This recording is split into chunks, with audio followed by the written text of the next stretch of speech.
This is the centre point of the Kelly political has week. previously gone on immigration at PMQs, but you get 6 questions as Leader of the Opposition once a week.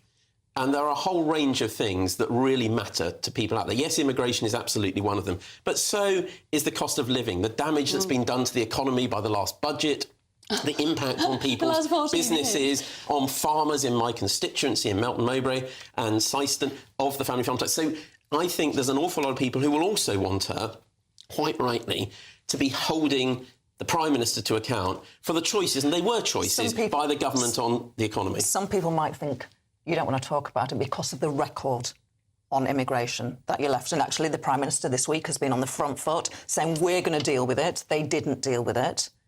Is that perhaps why she didn't go on immigration today in the big immigration week for the Prime Minister? I don't think so. I think we went heavily on it on Monday when the Shadow Home Secretary was in the chamber for a lengthy period, as was the Home Secretary, answering questions from MPs.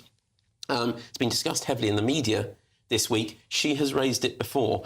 But so Timmy is right. This is an important issue. But there are also many other very important issues like the economy. Did we get it all right when we were in government? No, we didn't. And it's important we are honest about that on immigration. Yeah, I'm saying, did we get it right? No, we didn't. And that's why I'm saying it's right. We're honest with people about that. But similarly, let's equally look at the relatively thin gruel, I think, that Yvette Cooper's proposing here, and look at the track record in opposition of the now Prime Minister, the now Home Secretary, and their opposition to anything that was going to try and control 24,000 people have been removed from this country which is the highest record for the last 5 years. Most of those were voluntary returns. So I would say the government is taking action on this important issue of immigration. On the doorstep in Darlington, people raise it, right? But for me, the immigration debate is actually about fairness. OK? This is about the value of fairness in this country. When you are looking at your own finances and you are struggling with the cost of living bearing down on you, you think to yourself, what is going on when there is a completely broken immigration system? My cousin actually worked for the Home Office processing some of those files, and she said it was absolutely, completely run so badly. It was chaos because there was no way people could get through them. And we've moved people from the Rwanda scheme, so those workers in the Home Office have moved from the Rwanda scheme, 300 of them, straight into processing. That's leading to action on this. So we're just going to pause that conversation now. The images we're seeing on our screen of Qatar, where Donald Trump has been arriving. Of course, Donald Trump himself, someone who has been focusing on that issue of immigration. But there you can see the Beast, the car in which Donald Trump travels after he got off Air Force One. It has been greeted by horses, by camels, indeed by swordsmen as well, on the luscious green there in what would perhaps ordinarily be desert. This part of the world that is practically oozing with money, and that will be something that the President is thinking about in the deals that he's signing, or indeed hoping to sign, over the course of this 4-day Middle Eastern visit. And today, I believe, is day 2 of that Middle East tour by the President of the United States, and all the pictures that you can see are showing that. And if you're listening, we're trying to describe as best we can what's happening now. I want to ask you a question, Lola, though, a further question on immigration, if I may. Keir Starmer has faced a bit of a backlash from many people in the Labour Party about the language that he used, the phrase island of strangers.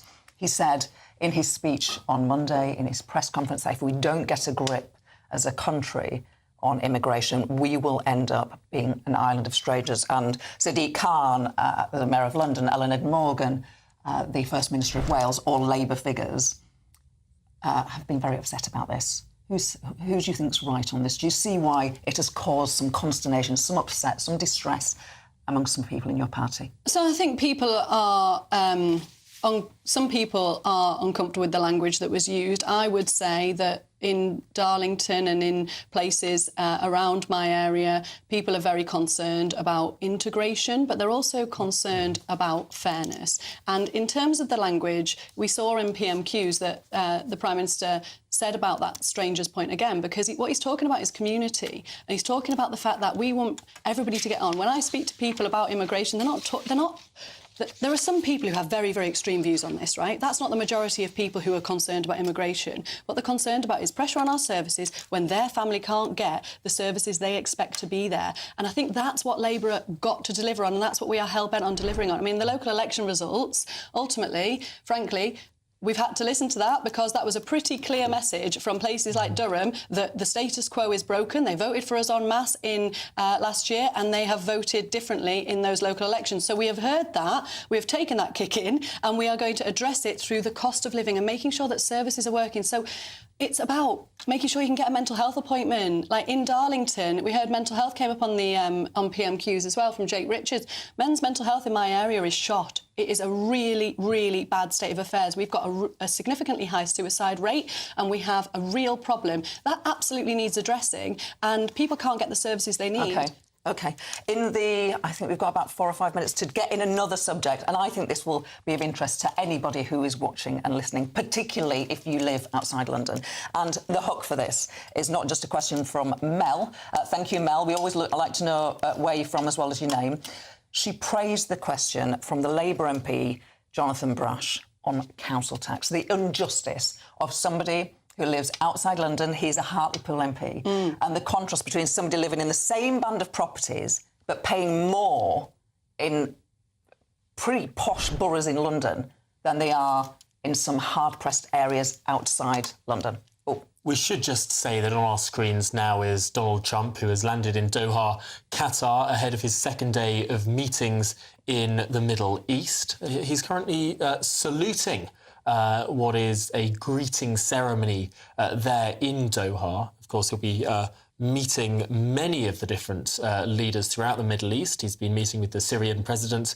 He's met with the Crown Prince of Saudi Arabia and will be meeting with the Emir of Qatar as well. This in a big foreign affairs push from this president quite early on in his presidency. Normally it's the Vice President or Secretary of State who's sent out on these sorts of visits, and yet here we have President Donald Trump himself there, as we can see, saluting to this greeting ceremony there in Doha ahead of further meetings in the Middle East. The Qataris will be giving the President of the United States a plane as a gift. It's an unusual welcoming gift, really, for a politician or any visitor to any state. But those are the pictures we're seeing on our screen right now. Apologies for interrupting. Lola, the issue of council tax bans. So on that, in Darlington, we can't squeeze the money we need to fill the holes in council tax budget from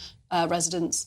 You won't make it from increasing council tax. Everybody's council tax has gone up. It has. It's gone up. It's gone up by £109, and we do not want to be in a position where people are being hit in Band D properties. Don't want to be in a position where people are being hit any further, because the cost of living crisis is really bearing down. In terms of fairness, it obviously does need looking at. That's why the government's committed to this consultation. I think it's an interesting one because our government are committed to making sure that we devolve more power out of Westminster, and that is incredibly popular. Regardless of who people vote for as their mayors, having more power closer to communities makes better decisions. So we need multi-year funding settlements, but we cannot squeeze it on the backs of working people.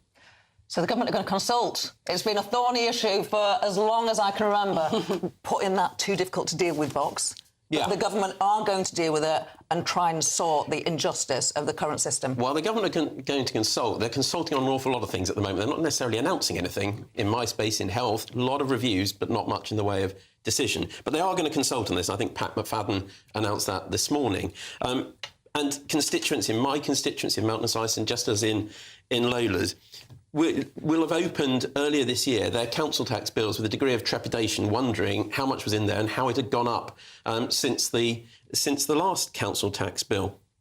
So it is right, I think, that we look at fairer funding across our councils.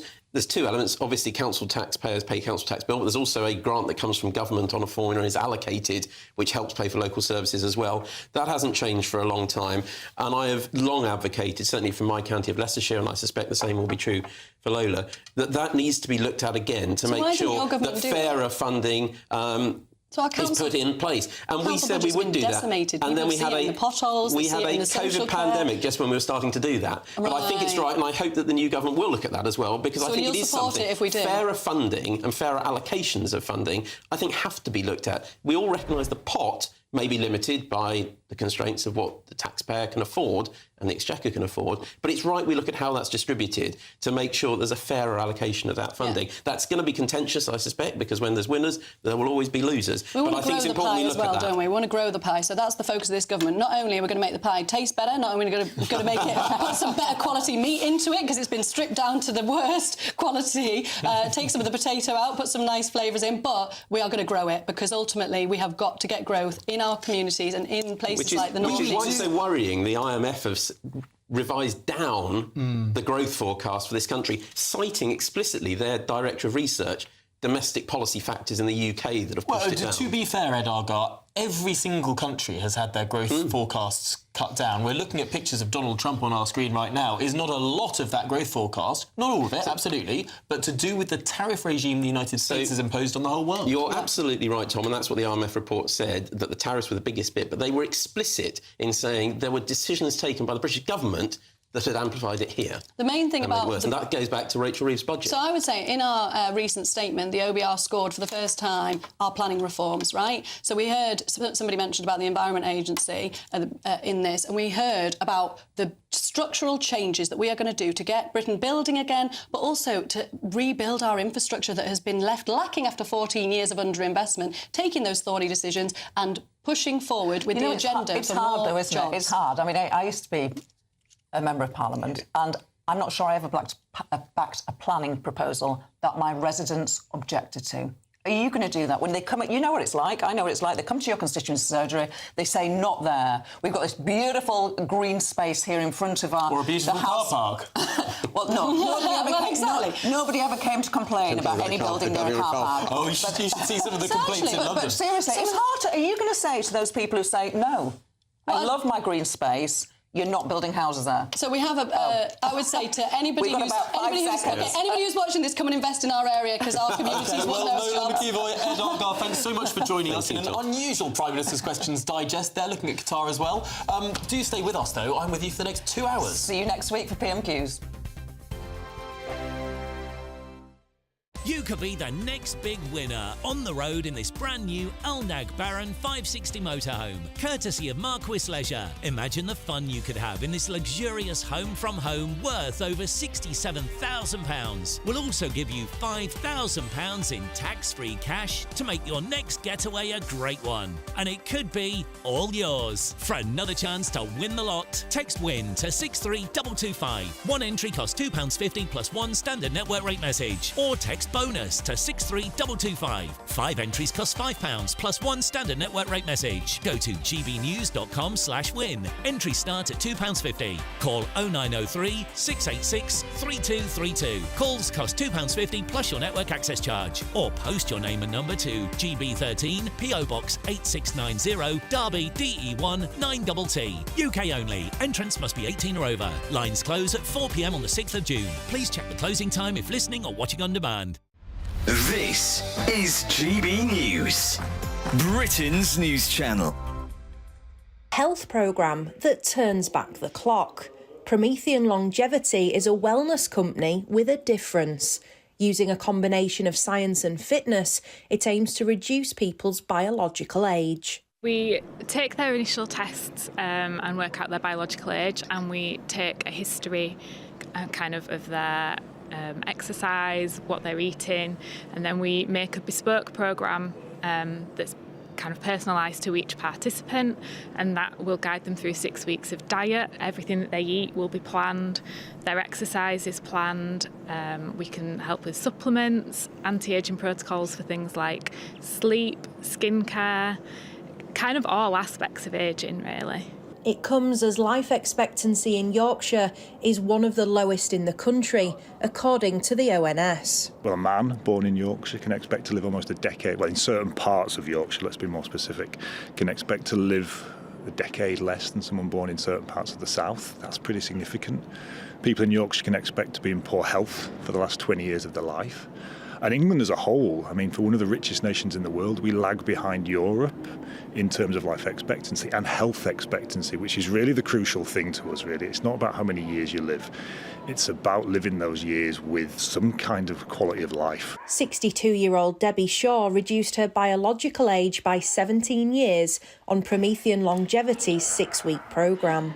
I lost 1.5 stone on their diet, and that's something that I just kind of accepted was older age. I'm a menopausal woman and we put weight on. I started off at 56 and I ended up at 39. And I feel 39 again. GB News, the People's Channel.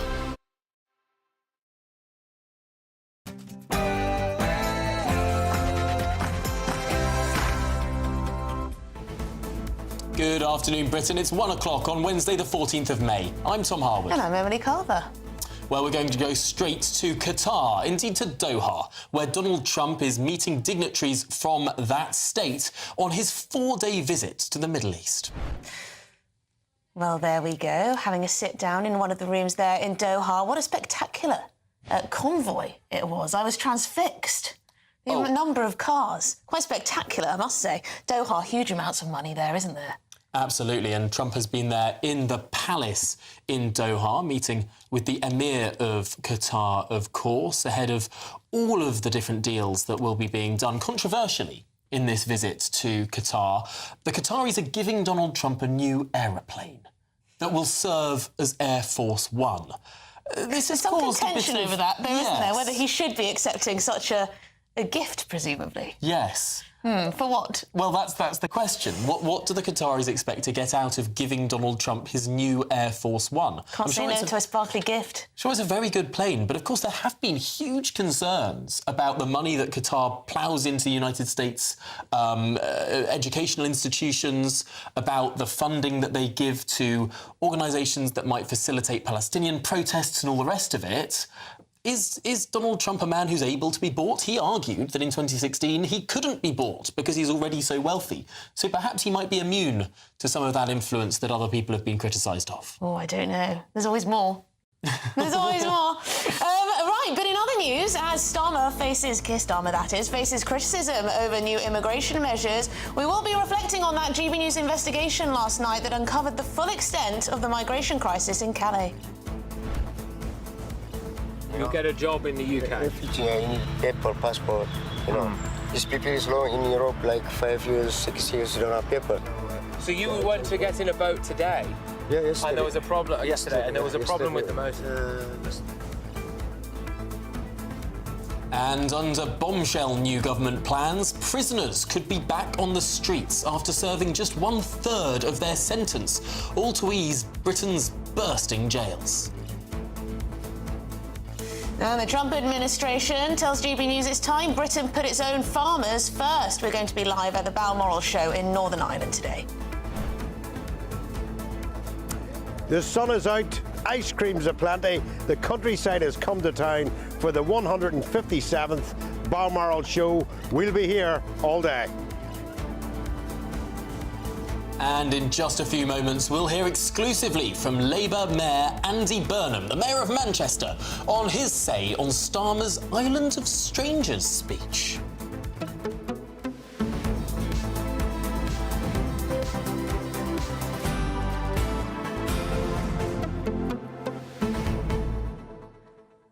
Well, as ever, a lot to talk about. A huge show of news today. We'll, of course, be touching in the Middle East with Donald Trump. We'll be talking about the migration situation. And I have to say, Patrick's special last night from Calais was an extraordinary piece of television. I got a lot of messages saying, oh, it's looking a bit sketchy, looking a bit scary out there.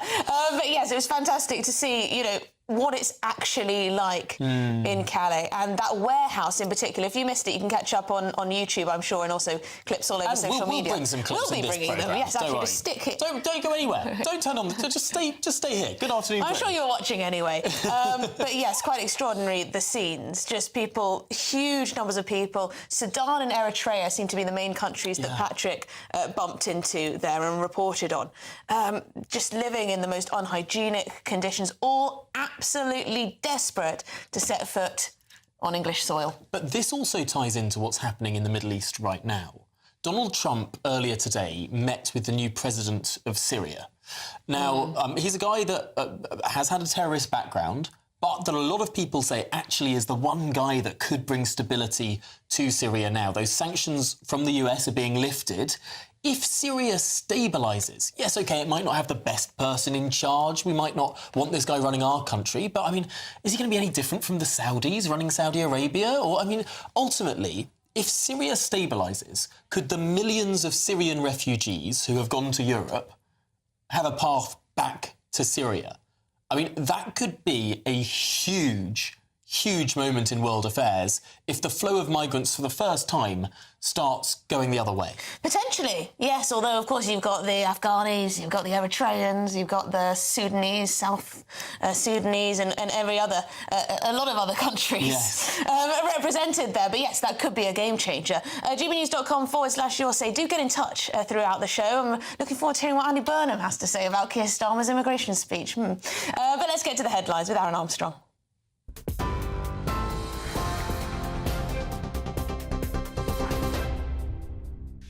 Thank you very much indeed. Hello, good afternoon to you. Our top story, Sir Keir Starmer and Kemi Badenoch have clashed over unemployment, the economy and trade at Prime Minister's questions.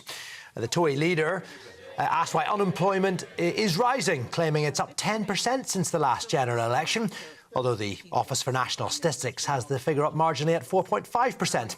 She also criticised the Prime Minister's, in her words, tiny tariff deal with the US, which she says has hindered the UK economy. Well, Sir Keir Starmer responded by accusing Ms Badenoch of talking the country down. The former Trade Minister must be the only former Trade Minister who's against all trade deals which boost our economy. She says she's against the India deal, even though it's got the same provisions she put on the table. She's against the US deal, even though it saves thousands of jobs in car manufacturing. But, Mr Speaker, most absurdly, she says she's going to rip up the EU deal when she hasn't even seen what's on the page. I'm very happy to welcome his tiny tariff deal, but the fact is, it has put us in a worse position than we were in March. He should not over-egg the pudding. Right, let's turn to Donald Trump and his latest stop on his tour of the Middle East. He has arrived in Qatar on his second leg of that Middle Eastern tour. Now, Donald Trump will have a series of meetings in Doha where military cooperation and regional security are expected to be top of the agenda. Here you can see the cavalcade of official cars on his arrival after he got off Air Force One. Top of the agenda, as I say, regional security. Washington, it should be pointed out, has its largest military base in the region in Qatar. The country has also been a key mediator in efforts to secure a ceasefire in Gaza along with Egypt and the US, although it is notable that Israel is not part of this Middle Eastern tour for Donald Trump. He is there for trade and hopes to secure $1 trillion of investment for the US economy. Now, before he left Saudi Arabia, the US president signed a massive arms deal and met the Syrian interim leader, Ahmed al-Shara. It came after he announced the lifting of all sanctions on Damascus. And it's notable itself because Shara, a former al-Qaeda commander, led rebels in the overthrow of the al-Assad regime in December, and he remains a designated terrorist in the US. That meeting between the two men was the first between the leaders of the countries in 25 years. We are currently exploring normalizing relations with Syria's new government, as you know, beginning with my meeting with President Ahmed al-Shara and Secretary Rubio's meeting with the Syrian foreign minister. I am also ordering the cessation of sanctions against Syria to give them a fresh start. It gives them a chance for greatness. The sanctions were really crippling, very powerful. And I spoke to Mohammed, and I spoke to our friend from Turkey, who we just spoke to also by phone now, but felt very strongly that this would give them a chance. It's not going to be easy anyway, so it gives them a good, strong chance. Now, no criminal charges will be brought against the former Reform UK MP Rupert Lowe after claims that he made verbal threats against the party's chairman. The Great Yarmouth MP was suspended from Nigel Farage's party in March amid a deepening civil war and amidst allegations about his conduct, which he denies. Malcolm McHaffey of the CPS said, following a thorough and detailed review of the evidence in relation to the allegations, we have decided that no criminal charges should be brought against a sitting MP. Thousands more civil servants are set to be moved outside London as the government seeks to continue cutting costs and reform the state. Under the new plans, 12,000 roles will be moved to a series of new campuses across the country. Some of Whitehall's biggest buildings will be closed in a move that the government hope will save £94 million a year by 2032. And under these proposals, half of senior civil service roles will be based outside London by the turn of the decade. Burberry's announced it could cut around 1,700 jobs worldwide over the next 2 years as part of plans to reduce their costs. Britain's biggest luxury fashion brand made a pre-tax loss of £66 million for the 12 months to the end of March. That is compared with a profit of £383 million in the previous year. Burberry shares, though, did jump as much as 9.9% following the job cuts announcement. And we'll leave you with some dramatic police chase pictures from the United States. Now, this is from Florida, and it happened after a Russian man led police a merry chase for over 1 hour after he stole a luxury yacht worth around £2 million. But he was eventually brought to justice, or at least apprehended, when deputies boarded the boat. Those are your latest headlines. I'll be back with more at 1:30.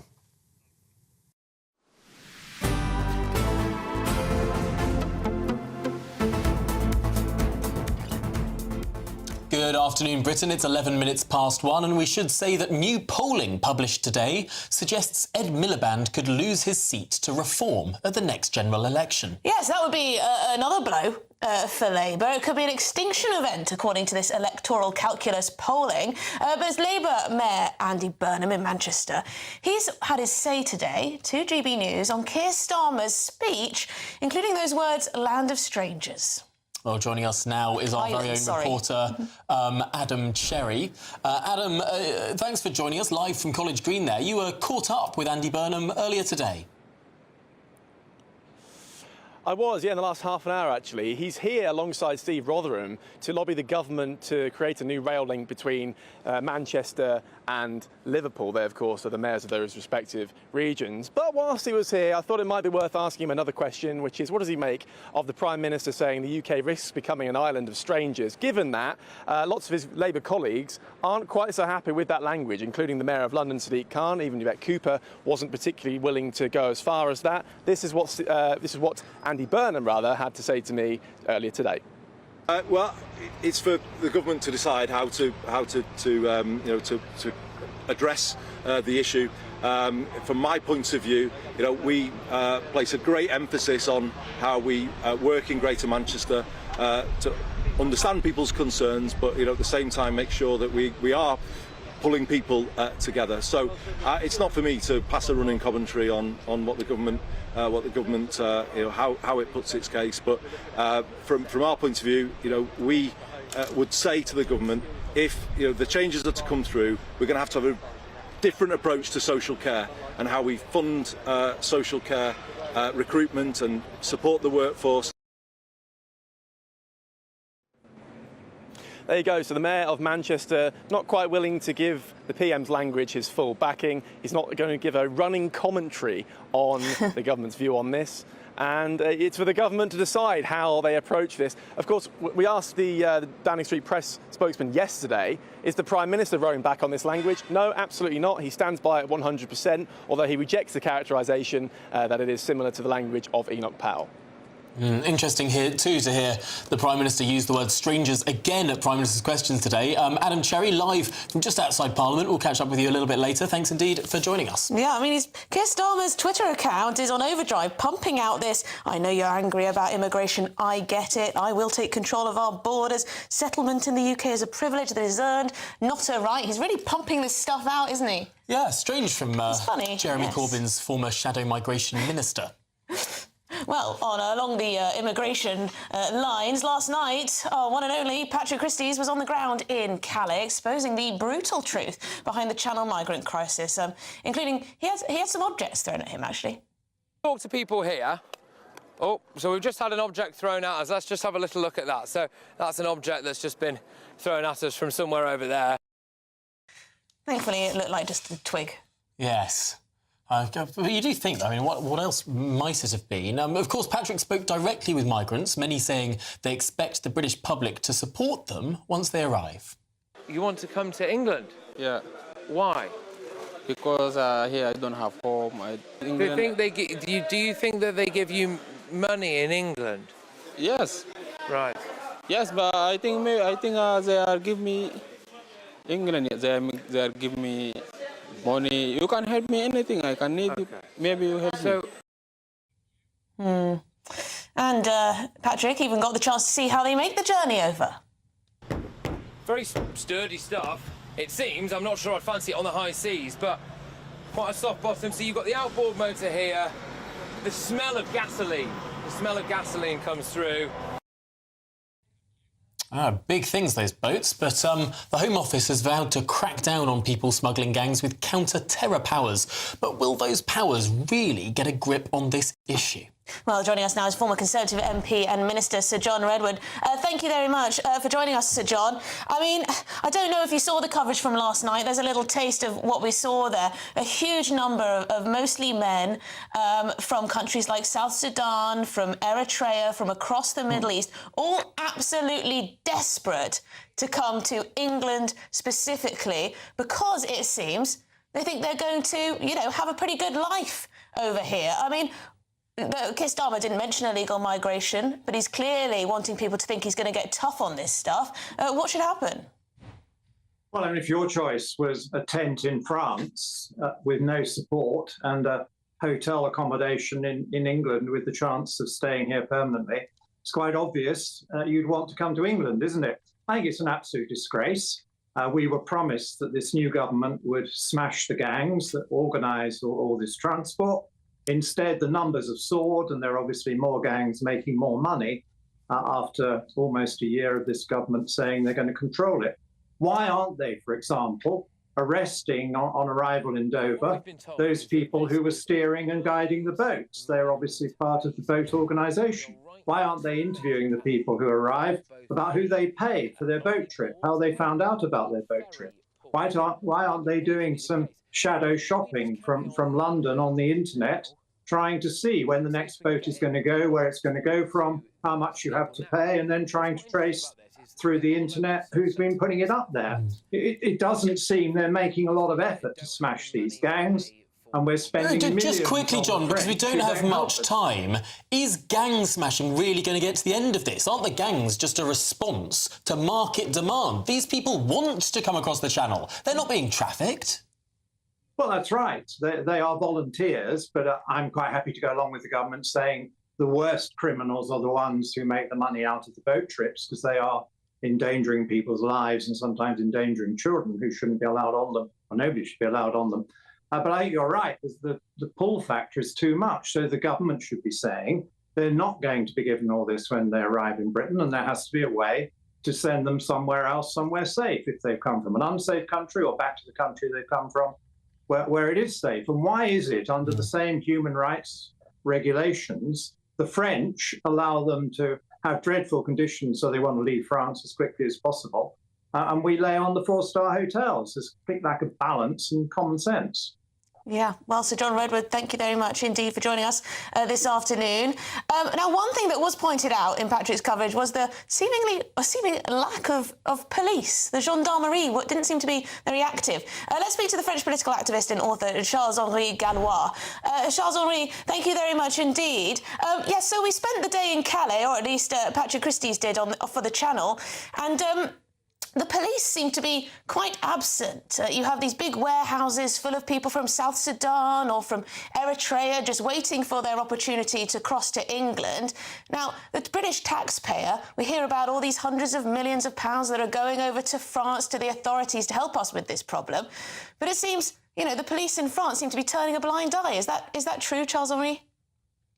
The issue, I think, it's quite the same in the UK, because if you look at the rules, or let's say the criteria of the European Human Rights Courts, if you look at it, it's like millions and millions of people that could apply to asylum seeker. So they come to France, even if they are not, let's say, if they don't give you don't give them the right to stay in France. Anyway, they will stay because you cannot expel them because of these absurd rules. And I think France is not tough enough in immigration, and it has as well repercussion in the UK. You look at the number; it's totally crazy. In France, for asylum seeker, it's 150,000 people each year. I imagine in the UK it's quite the same. So these people, they are here. You cannot send them back to their country. So some want to come to the UK, mainly the ones that speak English, because we have the same issue as we have. We are very generous in terms of social benefits, and you can have housing, you can have medical care, you can have even, let's say, a family allocation if you have children, even if you have not contributed at all to the system, which is totally unfair. And I think it's the same in the UK, and that's why you have many migrants that want to come to the UK or France, and that is the main issue. As France is not tough enough, and the UK has not been tough enough as well, you have illegal immigration, but you have legal immigration as well. In the UK, the figures have skyrocketed. That's not, let's say, a surprise why reform is that high and the Conservative or Labour are so low. And in France, it's the same. You can see the poll, you can see the figure. National Rally is topping the poll, of course, because of economic situation, but as well because of migration, which is totally crazy. In France, the legal immigration is 500,000 per year. And Macron yesterday ran a show, and he explained that it was okay for him to host 500,000 people, legal immigration by year. So it's the main issue, it's the main concern for people. It shows that with that number, you cannot integrate, you cannot assimilate people. Yeah, so the French basically have the same problems that Britain is facing, but that doesn't mean that the police shouldn't be acting, particularly when we send so much money over to France. I mean, people are very angry in this country because of that. We see the French sort of, you know, allowing the boats to sort of go down the little river, down to, you know, the beaches, and then straight over to the UK. But we're going to have to leave it there. Sorry, we could speak all day about this. Charles-Henri Gallois, a French political activist and author, thank you for your time. Well, that is Good Afternoon Britain in Paddington, but we're over here in Westminster. And this is Good Afternoon Britain on GB News. Good to see you. Lots more to come on today's programme. Yeah, did you know that robots that can dance better than you exist? Well, certainly can dance better than me. This is the Tesla Optimus robot. It's Elon Musk's latest creation. And look at the gesticulation on this thing. Battery-powered, made with the same batteries that the Tesla cars are made. Could we be seeing these robots on our streets sometime soon? Would you like that? I think it'd be cool. Living in the future. Isn't it? Prisoners could be back on the streets after serving just a third of their sentence, apparently all to ease Britain's bursting jails. We'll be speaking to a former prisoner after the break. Is this a disaster waiting to happen?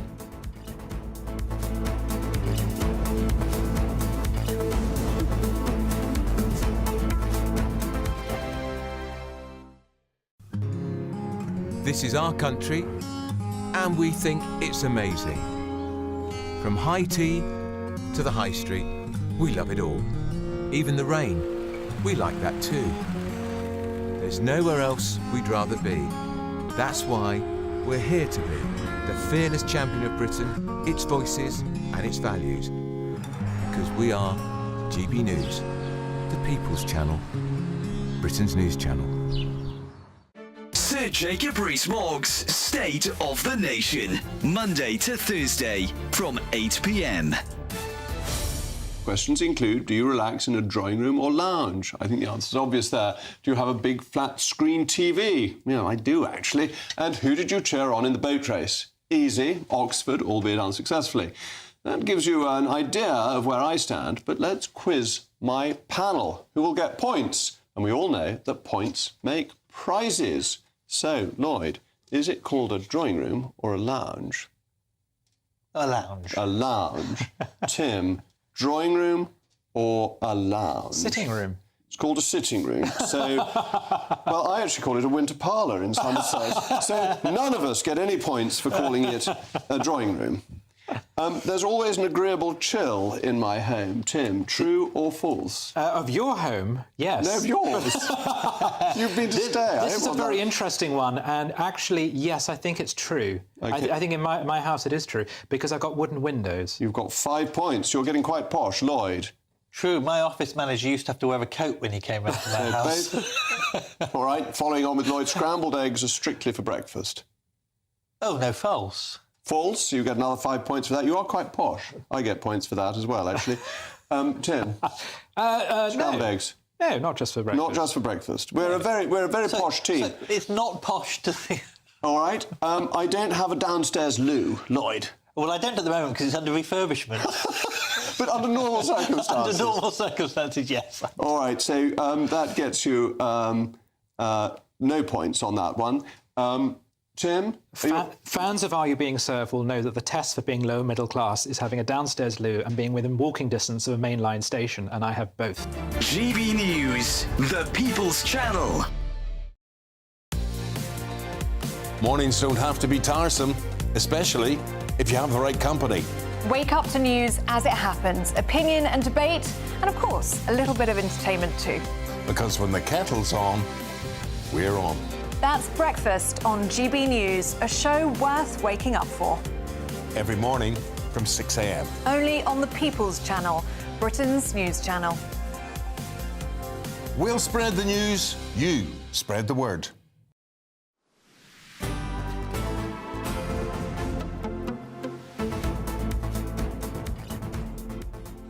Good afternoon, Britain. It is 25 minutes past 1.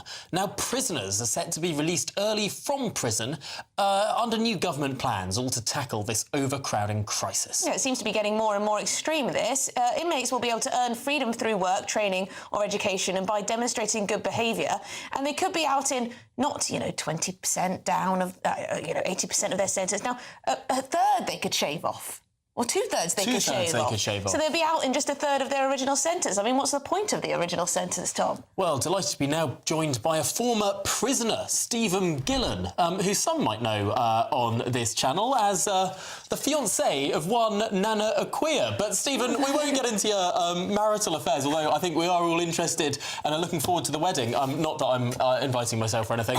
Stephen, I've got to ask, what are the concerns that will arise from this? Because surely we can't get it 100% right 100% of the time. Some people will, of course, behave well out of prison, but some won't. Yeah, one of the things, this is another mishandling, really, of this issue by the government and governments before, it has to be said. One of the real problems is categorising prisoners in the first place. And now, of course, they're leveraged, where their systems are not working in there, because of all these different issues. And now they are pushed to release, in many cases, prisoners who shouldn't be released or are definitely not prepared for release. This is the big issue. Also, I mean, it's very concerning for, law-abiding citizens among us who look at this and think, well, this guy was given a 5-year sentence, now he's only going to serve a third of it because apparently he's been well-behaved in prison. I mean, anyone can be well-behaved for a short amount of time, can't they, Stephen? You can trick the system, you can game the system. It's concerning. You actually can, and there's got to be accountability in everything. Is the way of progress and learning, really. We all know that. So, if you're going to trick that, and of course there are people for, all different kinds of reasons who are not in the development of knowing more and need some help, so they're more liable to cheat the system, and cheat themselves, and cheat everyone else. That's not serving anyone, is it? I think there's a deep debate, I think, at the heart of politics as to whether or not prison works. It seems to me that the government has almost decided it doesn't work, and it doesn't matter whether people are in prison or not. Stephen, clearly you think prison worked for you. Well, actually, it didn't. As a deterrent, it does. But, it's all too little, too late with prison. There's a lot of bureaucracy in there, which doesn't make the real meaningful, bespoke decision-making process on individual cases, which is very needed for rehabilitation. It doesn't facilitate that in the right way. No one talks to each other, these different departments. And the real thing is, there is no really conducive, focused bridge to normal living. And this is the real problem, I would have to say. OK, well, Stephen Gillen, thank you very much indeed for your time on this. Tom, I'm just... Thank you. Surely the solution is just to build more prisons. That's music to my ears. The last government announced a prison building programme, and it just got completely stuck in a rut, because everywhere they proposed a new prison, the local member of parliament would say, well, my constituents don't want to live near a prison.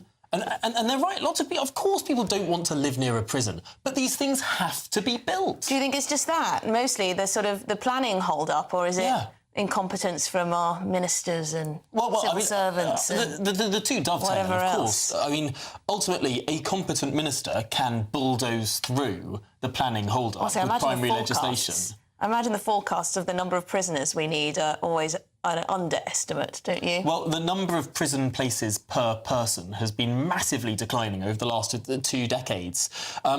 Because we've barely built any prisons while the population has risen. We need to lock up more people. Well, this is the thing. At least have prison places commensurate with the population, but not just commensurate with the population, commensurate with the population of males aged 16 to about 40.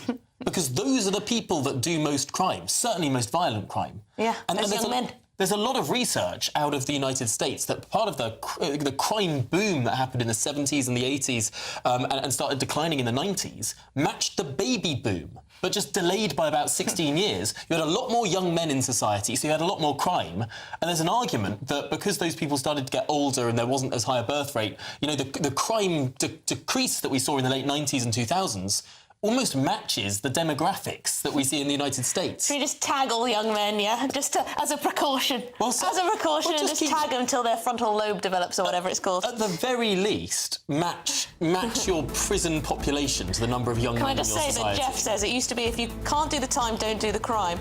Now it's if you can't do the time, don't worry, you won't have to, so go ahead and do what you like.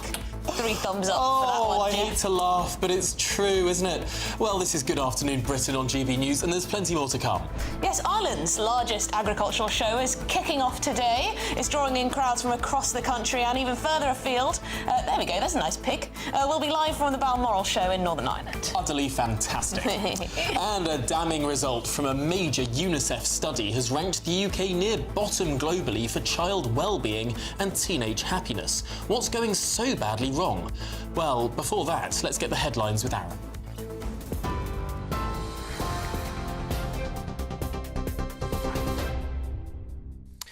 Thank you very much indeed. Good afternoon. Let's get you up to date with the latest headlines. Sir Keir Starmer and Kemi Badenoch have clashed over unemployment, the economy and trade at Prime Minister's Questions. The Tory leader asked why unemployment was rising, claiming it's up 10% since the last general election. The ONS figures, that's the Office for National Statistics, have that figure marginally up at 4.5%. Well, she also criticised the Prime Minister's, in her words, tiny tariff deal with the US. She says that's hindered our economy. Sir Keir Starmer responded by accusing the Conservative leader of talking the country down. The former trade minister must be the only former trade minister who's against all trade deals which boost our economy. She says she's against the India deal, even though it's got the same provisions she put on the table. She's against the US deal, even though it saves thousands of jobs in car manufacturing. And Mr. Speaker, most absurdly, she says she's going to rip up the EU deal when she hasn't even seen what's on the page. I'm very happy to welcome his tiny tariff deal, but the fact is, it has put us in a worse position than we were in March. He should not over-egg the pudding. No criminal charges will be brought against the former Reform UK MP Rupert Lowe over claims he made verbal threats towards the party's chairman. He's been cleared by the Crown Prosecution Service. The Great Yarmouth MP was suspended from Nigel Farage's party in March amid a deepening civil war and amid allegations about his conduct, which he always denied. Well, Lowe, who now sits as an independent MP, has accused Reform of a smear campaign, and he also attacked his former party leader, Nigel Farage. Donald Trump has arrived in Qatar on the second leg of his 4-day tour of the Middle East. Trump is due to hold a series of meetings in Doha, no doubt after a long lunch. There's the very impressive-looking room full of regalia. Military cooperation, regional security, top of the agenda. Washington has a very large military base in Qatar, and the country's also been a key mediator in efforts to secure a ceasefire in Gaza, so that will probably be on the agenda. Now, this is him arriving with the armoured car, the Beast as it's known. He is given the full military cavalcade on the way down the motorway, the highway there. Now let's just take you back to yesterday briefly, because before he left Saudi Arabia, day one of the tour, and this morning as well, he met Syria's interim leader Ahmed al-Shara and also announced the lifting of sanctions on Damascus. Shara, a former al-Qaeda commander, led rebels in overthrowing the al-Assad regime in December, and he remains a designated terrorist in the US. The meeting between Trump and President Shara, the first between the leaders of the two countries in 25 years. Finally, the Nottingham Forest striker Taiwo Awoniyi is in an induced coma after having the first phase of surgery on a serious abdominal injury. The Nigeria international underwent a procedure on Monday evening after suffering a serious injury during his team's 2-2 draw with Leicester. It was when he collided nastily with the post. Now, there's no suggestion his condition is life-threatening. It's understood the coma will just restrict his movement during the surgery and regulate his heart rate. But we wish him all the best for his treatment and recovery. Those are your headlines. I'll be back with more too. For the very latest GB News direct to your smartphone, sign up to News Alerts by scanning the QR code or go to gbnews.com/alerts.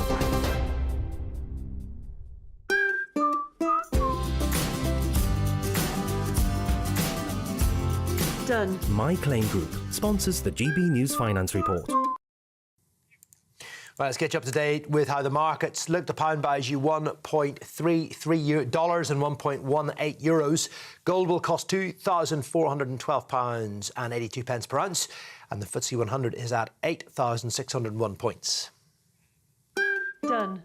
My Claim Group sponsors the GB News Finance Report.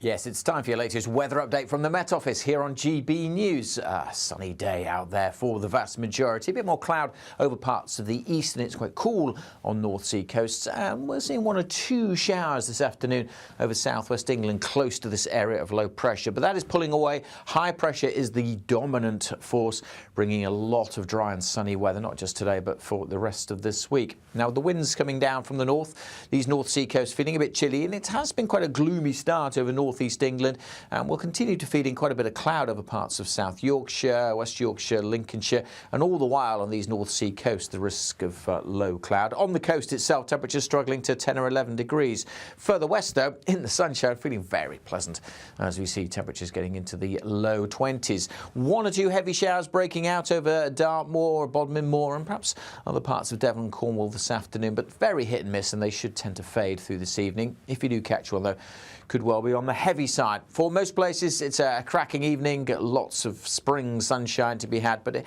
does feel fresh on those North Sea coasts with that breeze continuing to push in a little bit of low cloud, half fret at times, and we'll see that increasing again as we go through the evening and overnight. More of these eastern areas susceptible to that misty and murky weather coming in, maybe even the odd little bit of drizzle here and there too. But for most, It's a dry night, certainly most western areas just stay with clear skies. That will allow temperatures to fall away through parts of central and western Scotland, well down into single digits. On to Thursday. It's a similar story. Likely to be a bit duller first thing over the Midlands and southeast England. That cloud should tend to melt away, but it may take a while before it clears away from eastern areas. And again, on the east coast, it may stick around for much of the day. Certainly that east coast will again be cooler. Elsewhere, actually, temperatures not as high tomorrow, but still pleasant in the afternoon sunshine.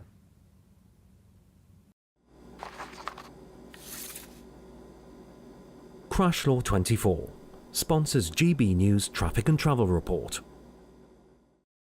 Good afternoon, this is the latest AI travel news from GBNews.com. The M48 eastbound between junctions 2 and 1 is closed for maintenance with diversions. An overturned vehicle on the M25 anti-clockwise near junctions 6 and 5 has closed all lanes, causing 30-minute delays. On the A720 at Calder Junction, lanes are restricted eastbound due to a disabled vehicle. Expect delays.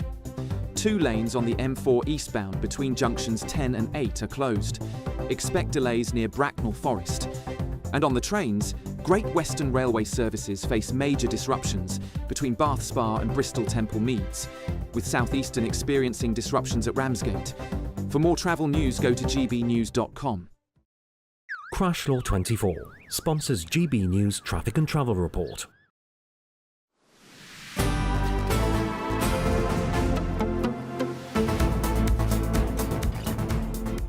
Welcome back. It's now 1:39. Now, the US Agricultural Secretary Brooke Rollins told GB News she wants the UK to put British farmers first in light of the new trade agreement between the two nations. Let's take a listen.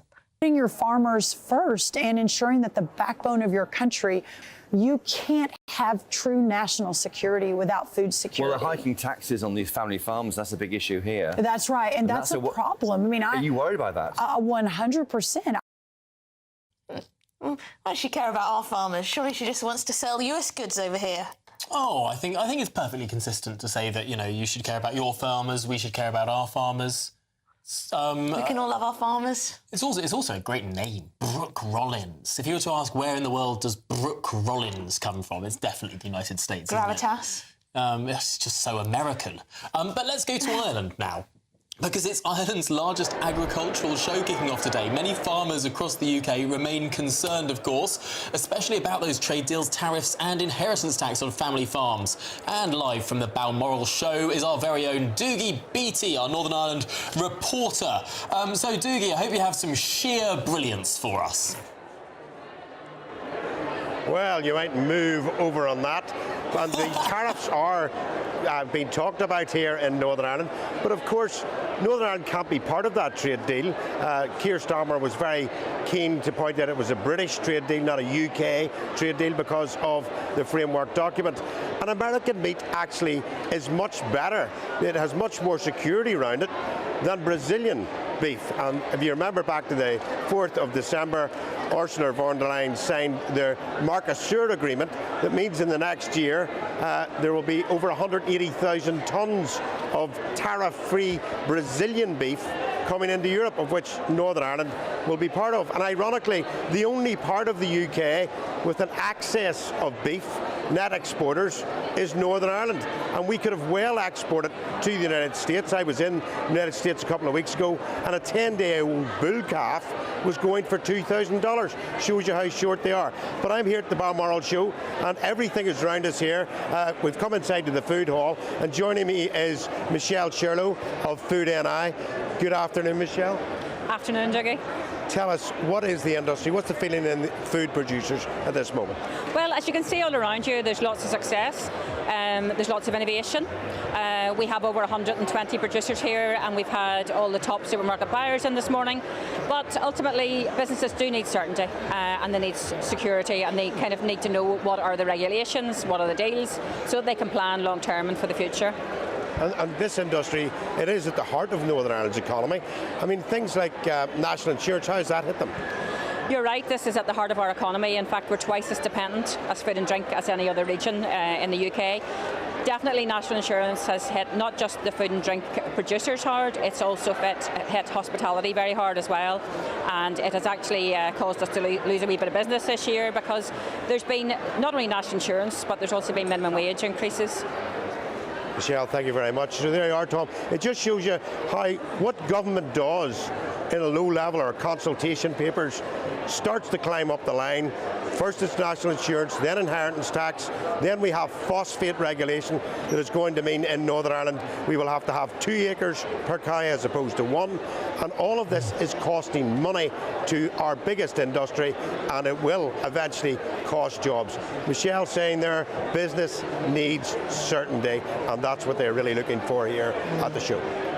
Well, Diggy Beattie, thank you so much. Our Northern Ireland reporter there at the Balmoral show. Yeah, this is what businesses say. They say as much as, low tax rates, low regulation, they just want certainty. They want to know that in 2 years' time, 3 years' time, 4 years' time, things aren't going to have massively changed. Yeah, and that their investment is going to be worthwhile. But we should say that the government has been in touch. A spokesperson says that the government's commitment to farmers remains steadfast.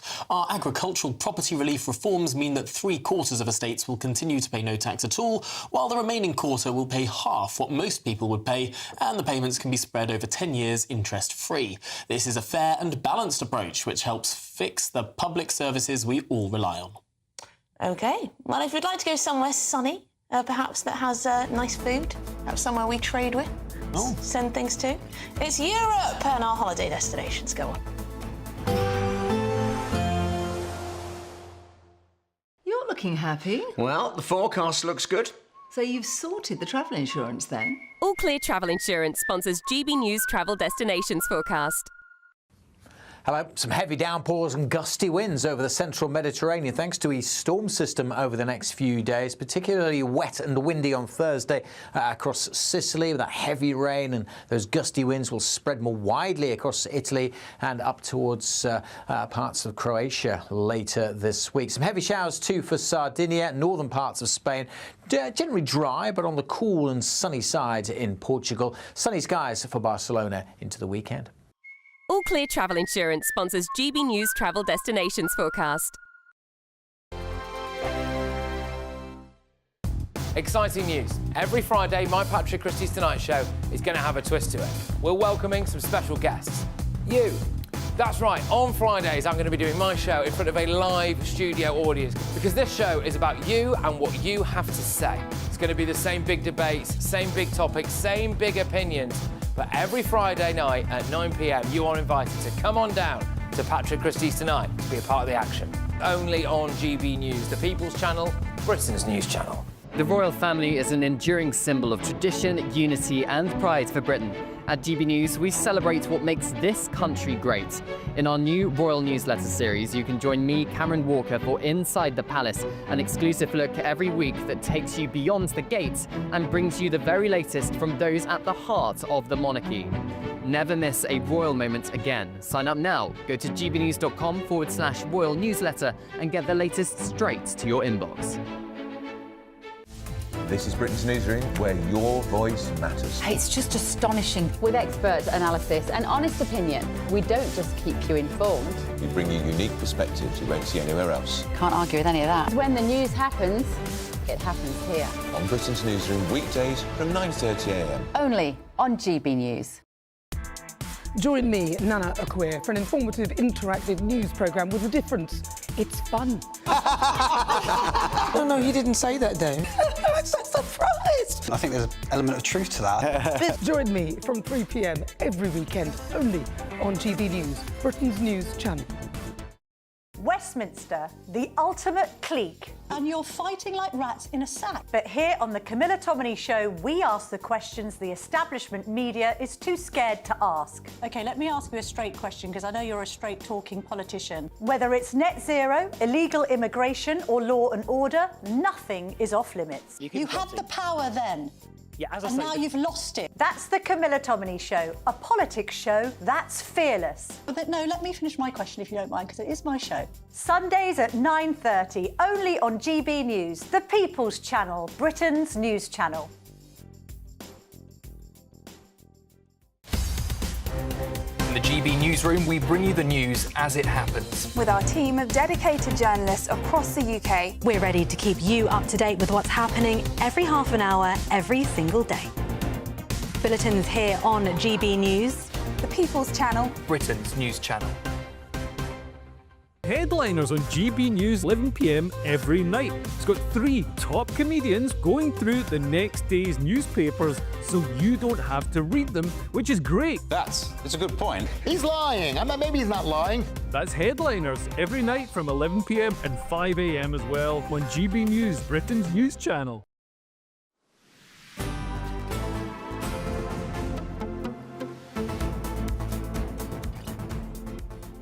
Good afternoon, Britain. It's 12 minutes to 2 and some good news for you. British children are unhappier, fatter and falling behind in school compared to their peers across the world. Oh. Good stuff. Oh, brilliant. Yeah, that's the damning verdict from a major UNICEF study, which ranks the UK near the bottom for child well-being and teenage happiness. So what's gone so badly wrong and who's to blame? Now, I do know that some of this UNICEF stuff isn't necessarily based on real-world data.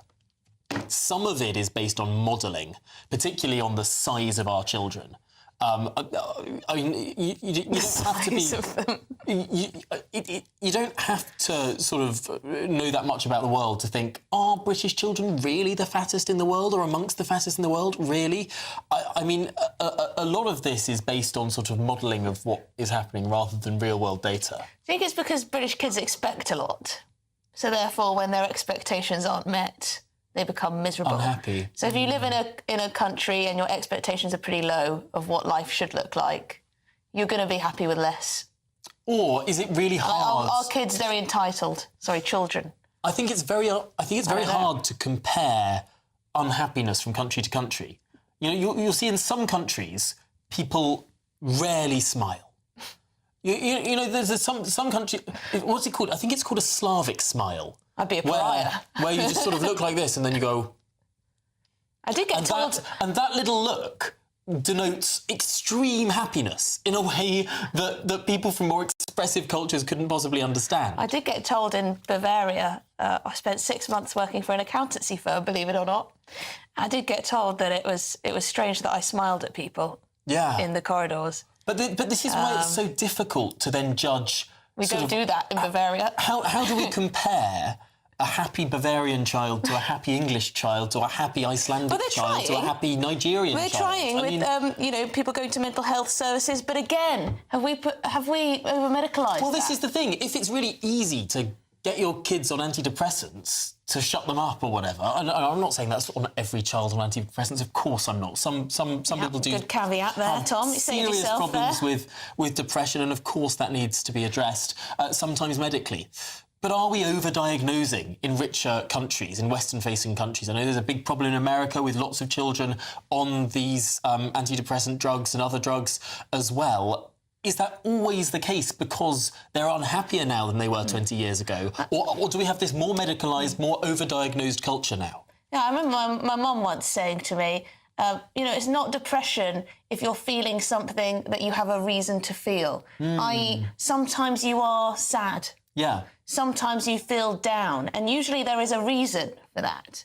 So when you're in a deep, dark depression and there's no real reason, then that can be medicalised, and that might need, you know, you might need some happy pills for that and the like.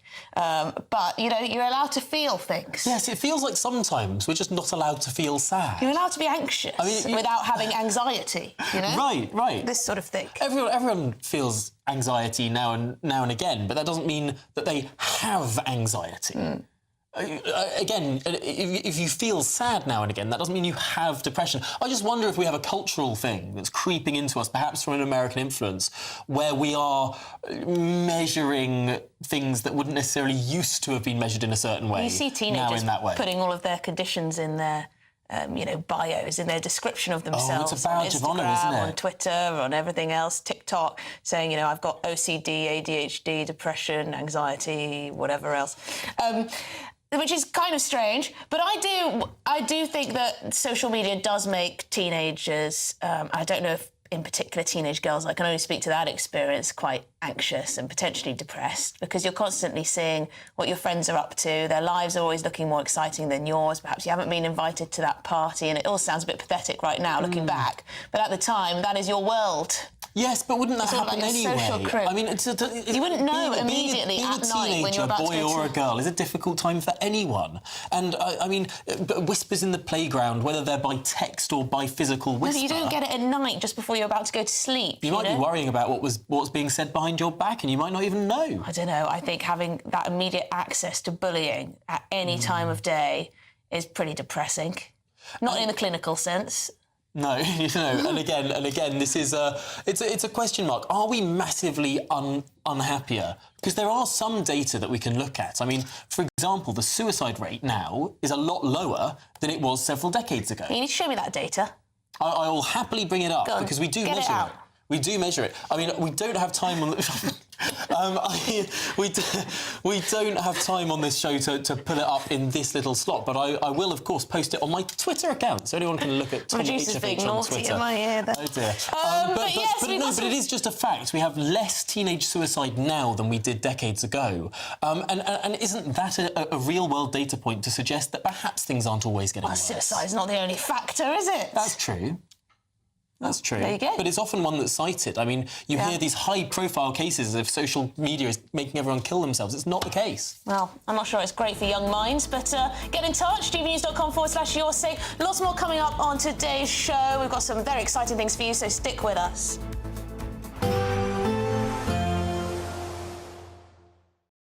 Expect a warm front, moving from the kitchen right through to the rest of the house. Boxed Boilers, sponsors of weather on GB News. Afternoon, welcome to your latest weather update from the Met Office here on GB News. The dry and sunny weather will continue, and for most of us, that goes through the weekend as well. Quite cool on North Sea coast, and it will be quite cloudy here as well at times.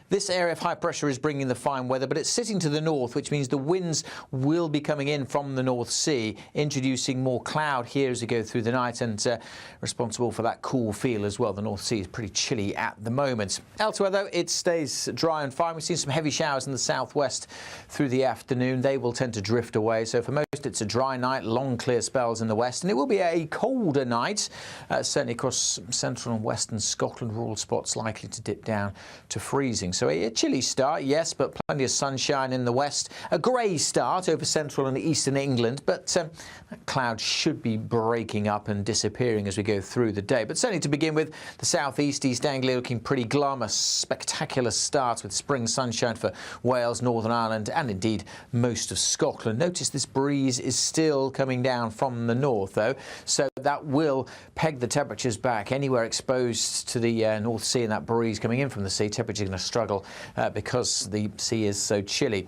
It will continue to feed in some low cloud as well, that breeze along some coasts. The cloud inland should melt away, but it may take a while actually. It may not be until the afternoon before the sun finally pops out, but for most places it is another blue sky day, and feeling pleasant in that sunshine. Temperatures maybe not as high as today, but still above average for most, high teens, low 20s across southern and western parts, but chilly on those North Sea coasts, where any mist and low cloud could just drift back inland pretty quickly during Thursday evening. That'll continue to be a feature of the weather through the weekend, so some eastern areas will be a bit cloudy, particularly in the mornings, but lots of sunshine to come, and temperatures mostly above average away from that east coast. A positive outlook through the night will power through to a bright day ahead. Boxed Home Battery Storage, sponsors of weather on GB News. What does it feel like to be a Great British Giveaway winner? That's a big surprise. Oh my God, I'm gonna cry. Do you know what? I've never won anything like this in my life. Oh my God, this is amazing. That is absolutely fantastic. We're over the moon. Yes, that is fantastic. You know, you have no idea how much I needed it. Oh my goodness. That's wonderful. Oh, thank you. Oh, thank you so much. I was gobsmacked. Thank you, GB News. I'd say don't hesitate, do it. If you're not in it, you've got no chance of winning it. Thank you. You weren't expecting to get that call today, were you? No, I wasn't. You really could be our next big winner. Head over to gbnews.com/win now to find out how and get your entry for the Great British Giveaway. Great prizes, even greater wins. Join me, Nana Akwe, for an informative, interactive news programme with a difference. It's fun. No, he didn't say that, though. I'm so surprised. I think there's an element of truth to that. Join me from 3 p.m. every weekend, only on GB News, Britain's news channel. The royal family is an enduring symbol of tradition, unity and pride for Britain. At GB News, we celebrate what makes this country great. In our new royal newsletter series, you can join me, Cameron Walker, for Inside the Palace, an exclusive look every week that takes you beyond the gates and brings you the very latest from those at the heart of the monarchy. Never miss a royal moment again. Sign up now. Go to gbnews.com/royal newsletter and get the latest straight to your inbox. We're proud to be GB News, the People's Channel. And as you know, we always love to hear your views. Now, there's a new way of getting in touch with us at gbnews.com/your say. By commenting, you can be part of a live conversation and join our GB News community. You can even talk to me, Bev Turner, or any of the members of the GB News family. It's Patrick Christie's Tonight, and here we do things differently. It's explaining the absolute madness of this, doesn't it? It's explosive. I mean, this is very good. It's lively. 850. Your government sat there, Sean, and it did nothing. It's controversial. And the Middle East has been in turmoil since before I was born. It's everything you need to kickstart your evening. Everyone's had their Weetabix tonight. I love to see it. That's Patrick Christie's Tonight, weeknights from 9 p.m. Only on GB News, the People's Channel, Britain's news channel. I'm Christopher Hope. From pop star to politicians, I'll interview anybody in a pub who's got a political opinion. Join me every Friday on Spotify, Apple Podcasts, YouTube or gbnews.com, or wherever you get your podcasts. This is GB News, the People's Channel.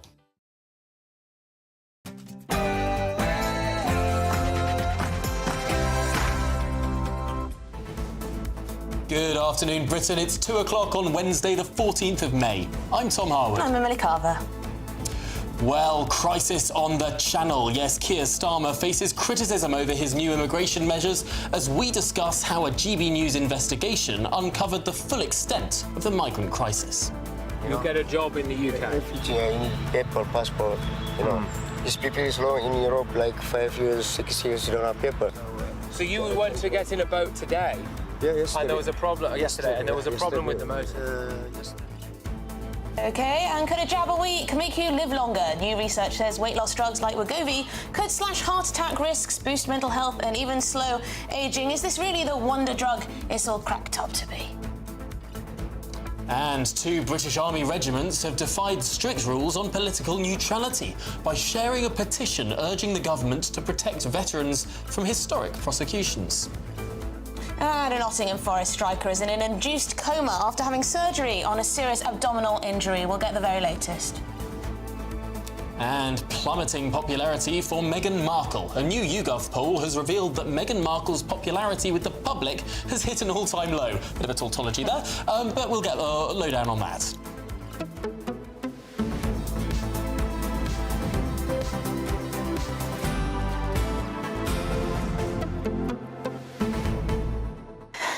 Right, well, a huge amount to talk about today, isn't there, Tom? Oh, it's a busy day. Not only do we have the situation in the Channel, it's another beautiful day of sunshine, so no doubt that means hundreds of Channel crossings. But also, of course, Donald Trump is in the Middle East, signing deals left, right and centre.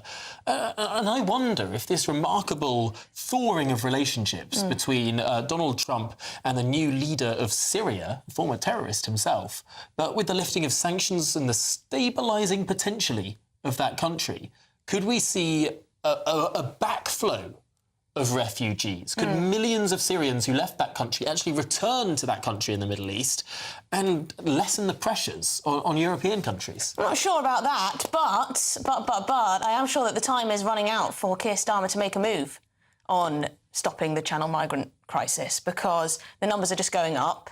It's clear the insight we got last night and yesterday from Calais that this isn't letting up. People are absolutely adamant that they're coming to Britain, and they'll get here. They'll get here if things continue as they will. So what's he actually going to do about it? You can't just come out with all this tough rhetoric, reform, saying they're sounding more reform than reform and all of this, and then not have the actions to actually back it up. And I think we're seeing that smashing the gangs is a hopeless tactic. Well, I mean, smashing the gangs is just something that completely misunderstands what the entire situation is about. Smashing the gangs sounds like the Prime Minister thinks that there are helpless, effectively people in modern slavery being smuggled and trafficked by evil gangs. But that's not what's happening at all. People are voluntarily paying thousands of pounds to cross the channel. The gangs are a response to those people and the demand they have to get across the channel. Yeah, people are willing to take their chances. It's the market demand that has created the gangs, not the gangs that has created the market demand. Well, should we get the headlines with Aaron?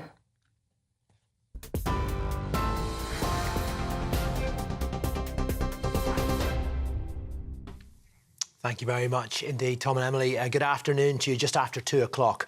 Our headlines. Sir Keir Starmer has described the Conservatives of being a once great political party that's sliding into brain-dead oblivion. The Prime Minister says the opposition is becoming a dead party walking, and he hit back at Kemi Badenoch's criticism of his trade deals during Prime Minister's questions. Now, the leader of the opposition described the US-UK agreement as a tiny tariff deal, which is hindering the UK economy. Sir Keir Starmer responded by accusing Ms Badenoch of talking the country down. The former Trade Minister must be the only former Trade Minister who's against all trade deals which boost our economy. She says she's against the India deal, even though it's got the same provisions she put on the table. She's against the US deal, even though it saves thousands of jobs in car manufacturing. And Mr Speaker, most absurdly, she says she's going to rip up the EU deal when she hasn't even seen what's on the page. I'm very happy to welcome his tiny tariff deal, but the fact is, it has put us in a worse position than we were in March. He should not over-egg the pudding. No criminal charges will be brought against former Reform UK MP Rupert Lowe after claims he made verbal threats towards the party's chairman. He's been cleared by the Crown Prosecution Service. The Great Yarmouth MP was suspended from Nigel Farage's party in March amid a deepening civil war and allegations about his conduct, which he denied. Lowe, who now sits as an independent MP, accused Reform of a smear campaign, and he also fiercely attacked his former party leader, Nigel Farage. Donald Trump has arrived in Qatar on the second leg of his 4-day Middle East tour. Trump is expected to hold a series of meetings in Doha, where military and regional security are expected to top the agenda. It's a part of the Gulf where Washington has its largest military base. Qatar has been a key mediator too in an effort to secure a ceasefire in Gaza, although Donald Trump will not be visiting Israel on this particular trip. Now, before he left Saudi Arabia, the US president signed a massive arms deal with the kingdom. He also met Syria's interim leader, Ahmed al-Shara, after announcing the lifting of sanctions on Damascus.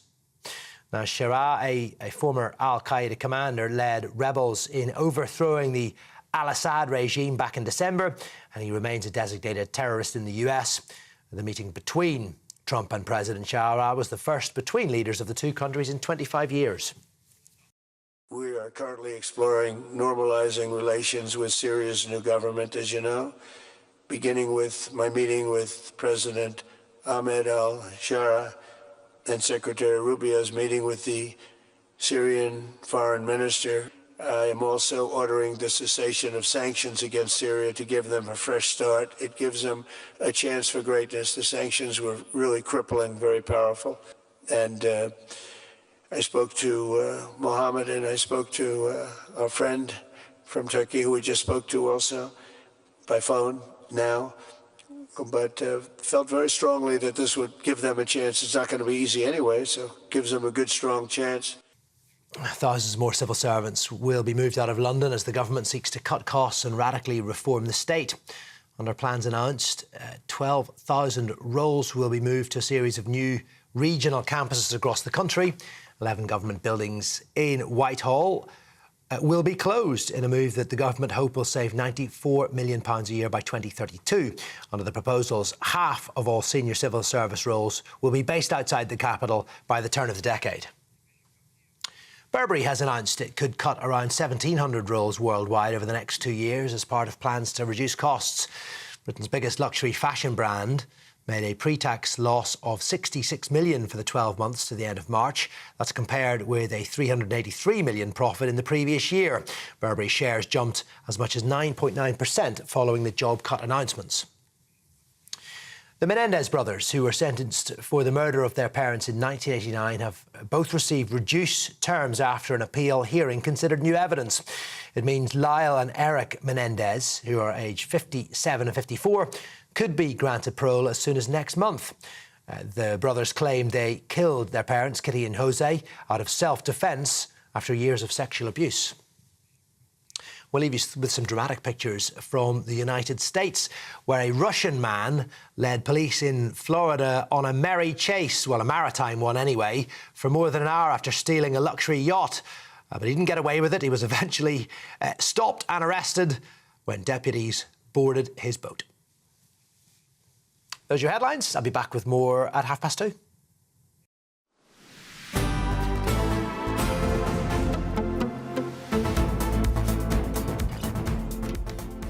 Good afternoon, Britain. It's 2:08. Now, last night, our one and only Mr. Emily Carver, was on the ground in Calais, exposing the brutal truth behind the Channel migrant crisis. Yes, he was busy speaking directly to migrants, many saying they expect the British public to support them once they arrive. You want to come to England? Yeah. Why? Because here I don't have home. Do you think that they give you money in England? Yes. Right. Yes, but I think they are giving me England. They are giving me money. You can help me anything. I can need it. Maybe you help me. Well, Patrick even got the chance to see how these migrants make the journey over. Very sturdy stuff, it seems. I'm not sure I'd fancy it on the high seas, but quite a soft bottom. So you've got the outboard motor here. The smell of gasoline. The smell of gasoline comes through. Well, the Home Office has, of course, vowed to crack down on people smuggling gangs, smashing the gangs with counter-terror powers. But can they get a grip on this issue? And you've got Nigel Farage today talking about how we need a national emergency declared. Yes. Pressure is on. Although, is that just words? I mean, surely it doesn't matter if we call it an emergency or not. Something needs to be done. I mean, look what we did with the pandemic. I mean, calling it a national emergency. Yeah, but then we passed legislation. Declaring an emergency made it, happen quick. I mean, well, the emergency legislation that gave the government powers to do stuff did that. Should we see if Lord Warney thinks we need a national emergency? Shall we? Lord Warney, thanks indeed for joining us. This is, of course, of huge concern to people up and down the country. One YouGov tracking poll this week put migration as the #1 concern for voters across the country. Is the government smash the gangs approach enough? It's necessary, but I think probably they would admit that it's not sufficient in of itself to get a grip of this problem. And this is a hugely difficult thing to tackle. There have been multiple governments in recent years who have tried increasingly hardline approaches, and none of it has really shifted the dial yet. I hope that... But have we taken, Lord Warney, sorry to interrupt, but have we taken, hardline approaches, or has there only actually been hardline rhetoric? I mean, you had Suella Braverman, when she was Home Secretary, talking about an invasion. You've had other politicians talking about this, Keir Starmer sounding very tough. But has the action actually followed the rhetoric? Because I think that's dangerous when politicians talk about something in a tough way, but then the actions don't match. Yeah, I think that's a fair challenge, and certainly more and more radical and tough solutions have been put on the table, and I think probably now it is the moment, and I am reluctant to say this, but certainly as someone who's been on the centre and left of politics over many years. But I think when you look at a former Labour Home Secretary like Jack Straw, who said, no, we do probably need to look at human rights legislation again and understand why it is that the UK is, one, so relatively attractive for people to come over, and what is stopping the volume of removals that would need to be needed to, one, reset the balance, and two, provide the genuine level of deterrence. Well, Lord Wolney, isn't it fairly obvious what's stopping? Patrick is clearly showing it is not fully getting through at the moment. But Lord Wolney, isn't it pretty obvious what's stopping the removals that many people would argue are needed? The people that Patrick spoke to last night come from countries that no court in this land would determine to be a safe country. I mean, if people come from Sudan, which has a civil war, if people come from the warring tribes in Somalia, if people come from Syria, if people come from Iran, if people come from Afghanistan, there's no way a court in the land would allow the British government to send people back to those countries, riven with dictators and warlords as they are. Surely the only way to send people anywhere who come from those countries is to a safe third country. Yeah, you may well have a point on that, and I think the government needs to be looking at all options, including that kind of scheme, which, you know, they just probably need to front up that they were against it in opposition. I think for good reasons. In that the Rwanda scheme, as it was negotiated, it sounded really groundbreaking and tough, but actually was not extensive enough and did not provide the deterrent that was needed. Well, it never got going. Actually, a workable scheme at the time, but yes. We need that. I'm afraid. I think that kind of thing needs to be back on the table. And if it is the case that our suite of legislation at the moment effectively makes it too difficult and too slow even to remove people to that relatively safe third country option, then it's right that we look at that suite of legislation again. OK, well, Lord Warney, thank you very much indeed, a peer and former Labour MP. I mean, the thing is, it's true that our courts won't send people back to countries that are deemed unsafe, but other European countries are doing it. Germany sent back Afghanis to Afghanistan recently because, you know, things have changed in that country and their original reason for hopping over here to Europe no longer existed.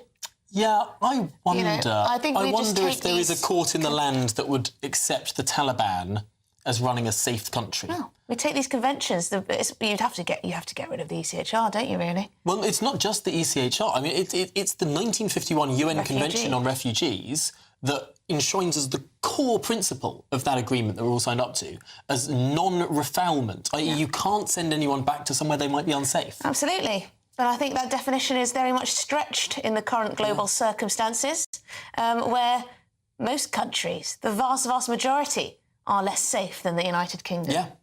Yeah. So there you go.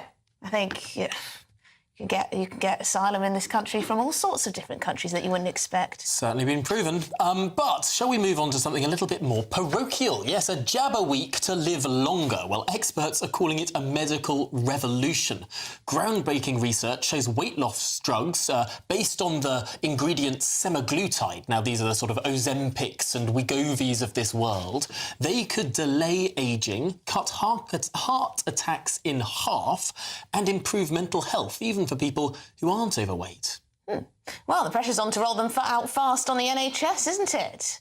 Shall we speak to the GP and medical writer, Dr René Hundekamp? Thank you very much indeed, Dr René, for joining us on this.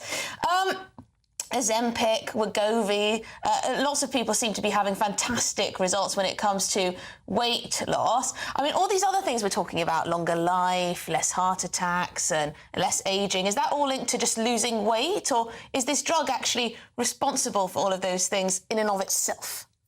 Well, I think the first thing to point out, Tom and Emily, is that this groundbreaking data that you mentioned is actually not that at all. It's completely unpublished. It's had no peer review, and it's coming out of the companies that are making the drugs. All of these headlines that we're seeing today all over the papers are lifted directly from those companies' press releases, and they're coming out of the obesity conference in Malaga that is sponsored by Novo and Lilly, who make Mounjaro and Wegovy. So first of all, people need to see it in that round. These are drug companies who see their opportunity to make billions, and I mean billions, forever. And the reason I say forever is you don't go onto these drugs for a year, lose weight and become a slim person and stay a slim person. They actually reduce your appetite by crossing the blood-brain barrier, and they slow down your gastric empty. And as soon as you stop them, both of those things return. And we know that. So we're talking about drugs for life. Are these effects happening because of weight loss? Most certainly, I would imagine. But we just don't know because we have no long-term data.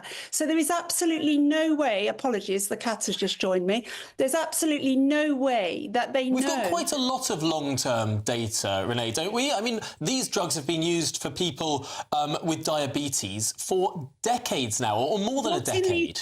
Not in these doses, Tom, they haven't actually. So we actually have no long-term data for weight loss alone. We certainly don't have data on people who don't have diabetes. And we won't know if this aids longevity or cuts heart attacks. For example, we've asked to see the data on the heart attacks being halved. Was it from 2 in the control group to 1 in the drug group? Because they only tested 17,000 people. Heart attacks don't happen every day. You know, this data needs to be unpicked by people who are not related to the drug company. And let's not forget, there are serious... But Dr. Renee, I mean, I think completely fair points to be made. Lots more research needed. Peer review, absolutely baseline. But is there not something to be excited about here? We seem to have stumbled upon a new class of drugs that have a massive... Well, for the first time in decades, Americans are getting thinner now because so many of them are on these drugs. The average weight of America has declined for the first time in decades. Similarly, we have seen anecdotal evidence of people who have not just lost their addictions to food, but also stopped their addictive behaviour towards cigarettes or alcohol or even shopping. This is some really exciting new stuff coming out. It's not exciting at all, actually, Tom, because those same people have also lost their enjoyment of food, possibly forever. Imagine enjoying your loss of love for food. Imagine enjoying your loss of love for life, which is what Hang on, I'm not sure that that's the case, because people that I've spoken to who use this drug do actually suggest that you still like the taste of food, you just don't want so much of it. So, for example, they might go out to a fancy restaurant and have a small portion, and that will just be as fulfilling for them as a massive meal. Tom, a second ago you told me that we want proper peer research, not your anecdotes, and I agree with you. You don't want mine either. But what we do know from proper research that has already gone on is that pancreatitis is a real risk in more than 1 in 100 people, which can lead, it increases your risk of pancreatic cancer. The mice on this got thyroid cancer. So people with thyroid issues are told not to use this drug. It reduces gastric empty, which we know has a relation to colon cancer. There are people with psychosis now and lost enjoyment of life, and it causes muscle wasting, possibly of the heart, which can never be replenished. There are plenty of long-term side effects, but what I would say is this. So a tiny proportion of people. Tom, I think these drugs have a place. They have a place and a role, but they have a place with people who are so obese that they have serious leg ulcers, they can't walk, their heart is failing, their kidneys are failing. Of course, it's a no-brainer. Why wouldn't you use them for those people? Where they don't have a place is for people who in society eat too much and eat the wrong food. Here we need education, we need to bring back cooking into schools, and we do need people to take personal responsibility. What we also need is to raise the questions upon independent researchers, fully independent, when we use them, where we use them, why we use them, what the long-term effects are and what the adverse effects are. We do not have that in any form right now. OK, well, Dr. Renee, I will just chime in and say I'm always sceptical of quick fixes. Exactly. And this does appear to be a bit of a quick fix, but Dr. Renee, we have to leave it there. You're, of course, a GP and also a GB News presenter on Saturday evenings on the Saturday 5, which is fantastic. Do tune into that if you fancy. Yeah, cracking debate. So you think that's just a quick fix? I always worry that something might happen, you know, some kind of... And also, these pharmaceutical companies, it is true, the absolute money spinner, these drugs, right? You're on it for life. You don't just go on it and then come off it, and then go on it and then come off it. for life. There are lots of drugs, but also... But that's for a specific condition, not just for overeating. Well, also, it's the amount of vain people who are just on it to lose a couple of pounds. Which is fine. I mean, in your opinion, based on anecdotal evidence. We probably both know people who have been on it for a bit, got off it, and actually they've learned, have learned. Some of them absolutely do. Others learn new habits, try different things. I mean, I worry that if we take the precautionary principle to everything, we can't possibly have any drugs until we've got 100 years of data. This is ideological we will never invent anything. This is ideological for you. progress. Anyway, it's Good Afternoon Britain on GB News. Let us know your experiences of these drugs if you are on them. Lots more coming up on today's show, yes. A Nottingham Forest striker is in an induced coma after having the first phase of surgery on a serious abdominal injury. We'll have the latest on his condition. And a new YouGov poll has revealed that Meghan Markle's popularity with the public has hit an all-time low. We'll be catching the latest with our royal correspondent.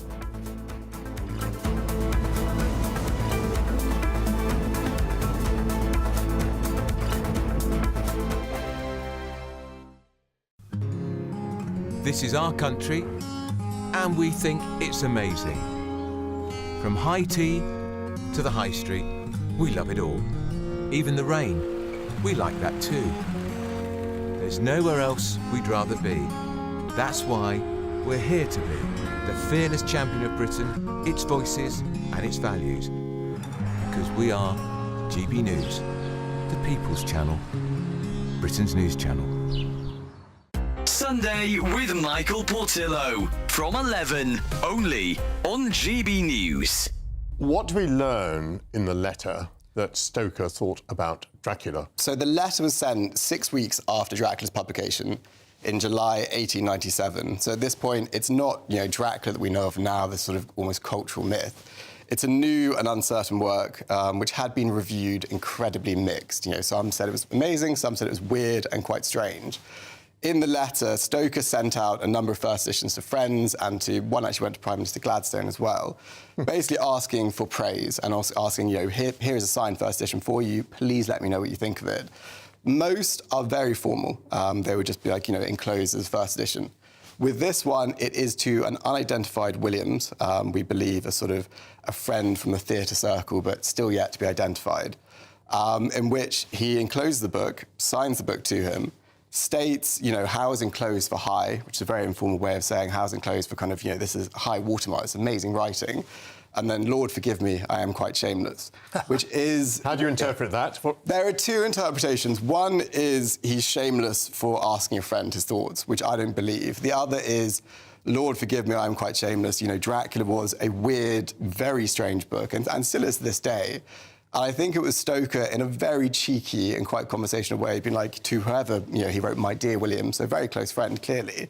You know, Lord forgive me, I'm quite shameless for publishing Dracula, which I think is, you know, most Stoker letters are very formal, and we rarely see much of Stoker's personality. I think kind of to know that he was potentially quite cheeky and quite funny, for me, adores Stoker and Dracula, is a lovely touch, I think, yeah. GB News, the People's Channel.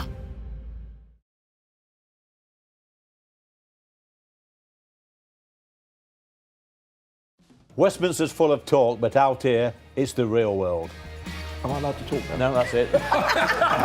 This is where it matters, real people and real lives.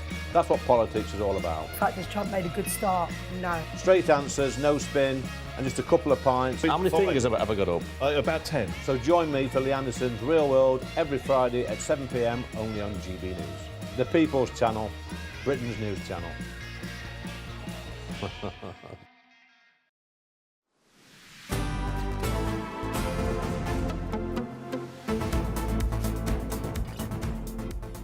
Good afternoon, Britain. It's 26 minutes past 1. Now, 2 British Army regiments have broken strict limits on political messaging to share a petition that calls on the government not to change rules on historic prosecutions against veterans. Yes, so the revolt in the ranks comes as the government has shared its intent to amend the Legacy Act, a piece of Conservative legislation that was developed to halt these types of prosecutions against veterans, many of whom are now pensioners. Well, our national reporter Charlie Peters has this story. Charlie, clearly breaking strict impartiality rules is a big step to go in this story. Well, Emily, Tom, there'll be a few junior officers, I think, receiving quite a stern reaction from their commanding officer at the moment, because both the Rifles Regiment and the Royal Regiment of Fusiliers put out statements in the last day or so attacking this government approach. They've been sharing a petition which has got about 45,000 signatures and has been authored by a retired army officer, calling for the Legacy Act to not be amended. Now, in tweets uploaded to x.com, the Rifles Regiment just shared a link to that post with a graphic in rifle green. Clearly some time has gone into producing that. But then the Royal Regiment of Fusiliers at their regimental headquarters posted out an even more stern statement calling on Labour's two-tier justice to be halted. Really quite severe language coming from a military unit. And of course, Emily and Tom, British Army soldiers, officers, they are completely prohibited from engaging in any political public perspectives whatsoever. So to be campaigning on such a live political issue in some manner is going to attract a severe reaction. We have been told by a spokesperson from the MOD this afternoon that these social media posts were not authorised and that there is an investigation ongoing. But we have also spoken to the author of that petition, Ian Lyles, OBE. 37 years, he retired as a brigadier, spent 13 years on operations in Northern Ireland, because Operation Banner, which ran until about 2007, saw tens of thousands of soldiers deployed. And there are ongoing concerns about historic inquests. Earlier this year, Hilary Benn, who is the Northern Ireland Secretary of State, it was said he'd spoken to a family from one SAS ambush on some IRA terrorists who were shot in 1987, indicating that an inquest could be continued into that event, which has sparked concerns about wider investigation and has led to this petition being shared by the retired Brigadier Ian Lyles. But, Emily, Tom, as it stands, it looks as though we're going to have some service personnel facing quite a stern reaction from their commanding officers after they broke very strict army rules to share a political stance and attack Labour's so-called two-tier justice on Northern Ireland. Very interesting. Charlie Peters, thank you very much. Yes, I must feel extremely passionate about this issue. I don't know about you, but it just seems wrong to be reinvestigating people over and over when they're into their later years for something that's so hard to prove anyway.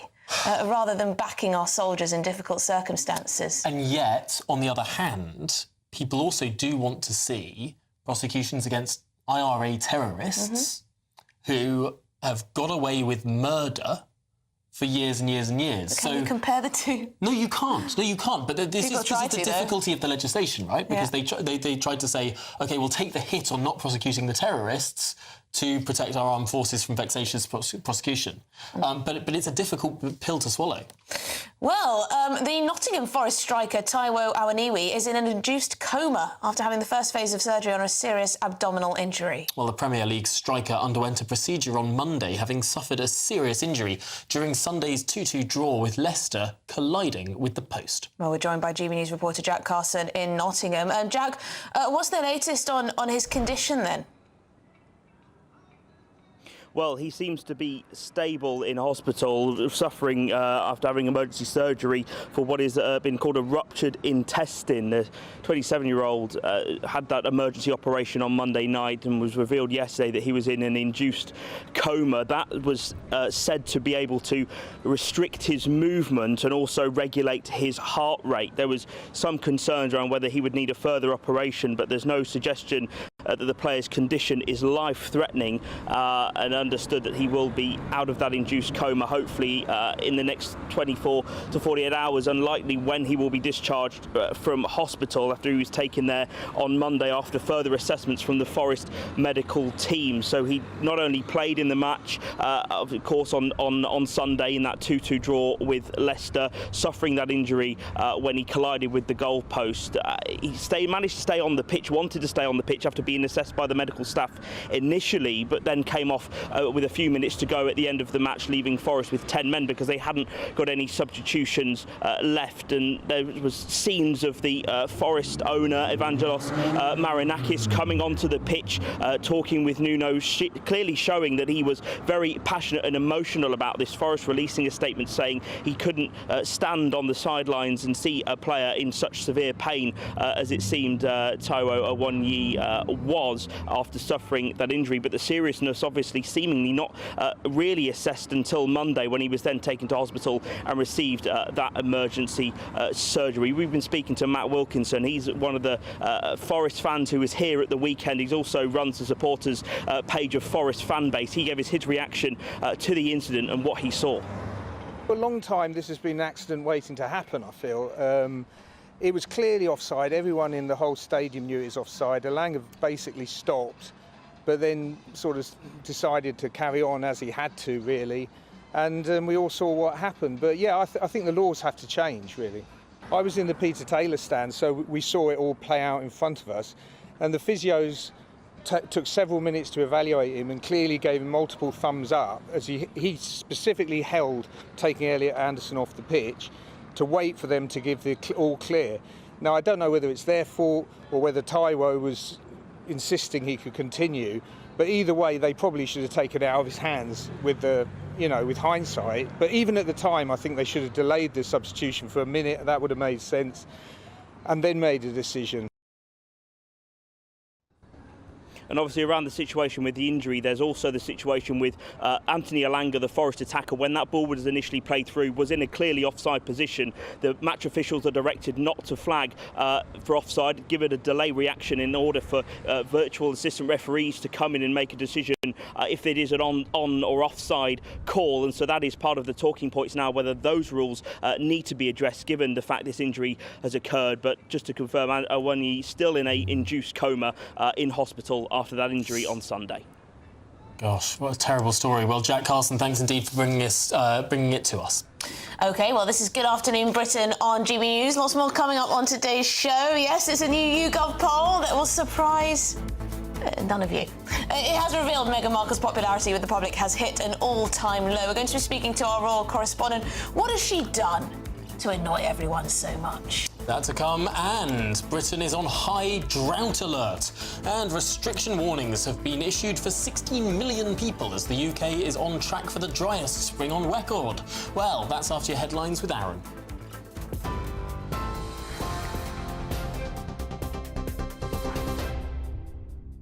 Very good afternoon to you. It is 2:34. Let's get you up to date with the headlines. Donald Trump has arrived in Qatar as part of his tour of the Middle East after an historic meeting with Syria's president.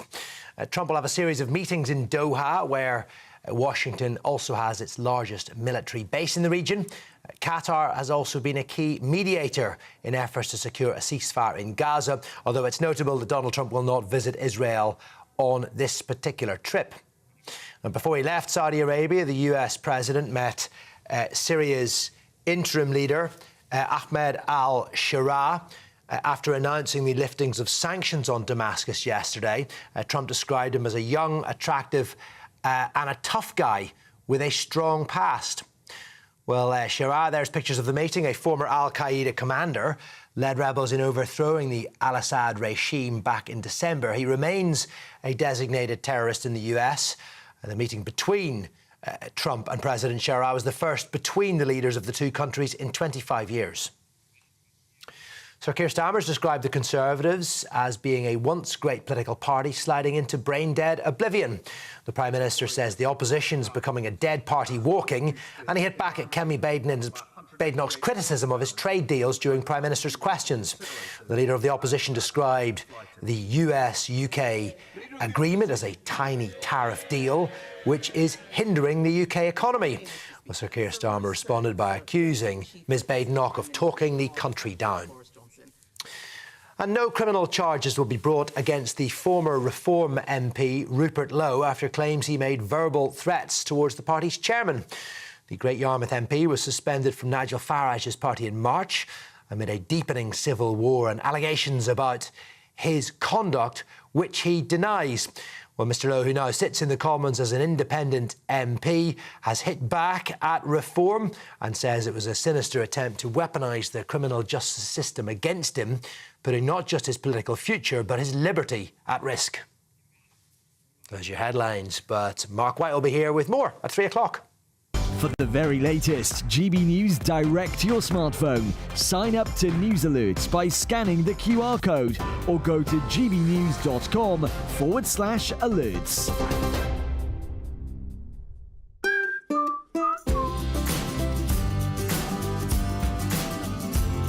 Done. My Claim Group sponsors the GB News Finance Report. And let's get you up to date with how the markets are looking. The pound will buy you $1.33 and it will buy you 1.18 euros. Gold, well, that is £2,391.36 per ounce. And the FTSE 100 is currently trading at 8,596 points. Done. My Claim Group sponsors the GB News Finance Report.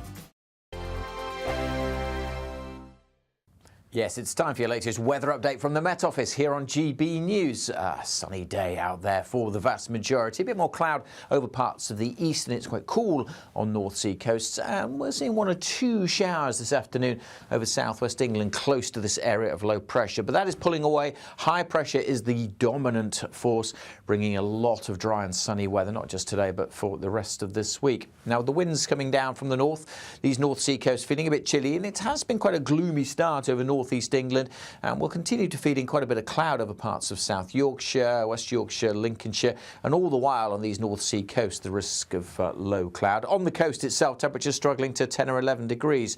Further west, though, in the sunshine, feeling very pleasant as we see temperatures getting into the low 20s. 1 or 2 heavy showers breaking out over Dartmoor, Bodmin Moor, and perhaps other parts of Devon and Cornwall this afternoon, but very hit and miss, and they should tend to fade through this evening. If you do catch one, though, could well be on the heavy side. For most places, it's a cracking evening, lots of spring sunshine to be had, but it does feel fresh on those North Sea coasts with that breeze continuing to push in a little bit of low cloud, half fret at times, and we'll see that increasing again as we go through the evening and overnight.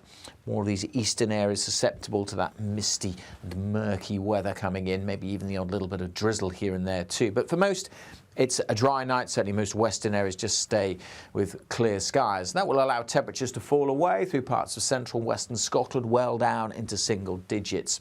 On to Thursday, it's a similar story. Likely to be a bit duller first thing over the Midlands, southeast England. That cloud should tend to melt away, but it may take a while before it clears away from eastern areas. And again, on the east coast, it may stick around for much of the day. Certainly that east coast will again be cooler. Elsewhere, actually, temperatures not as high tomorrow, but still pleasant in the afternoon sunshine.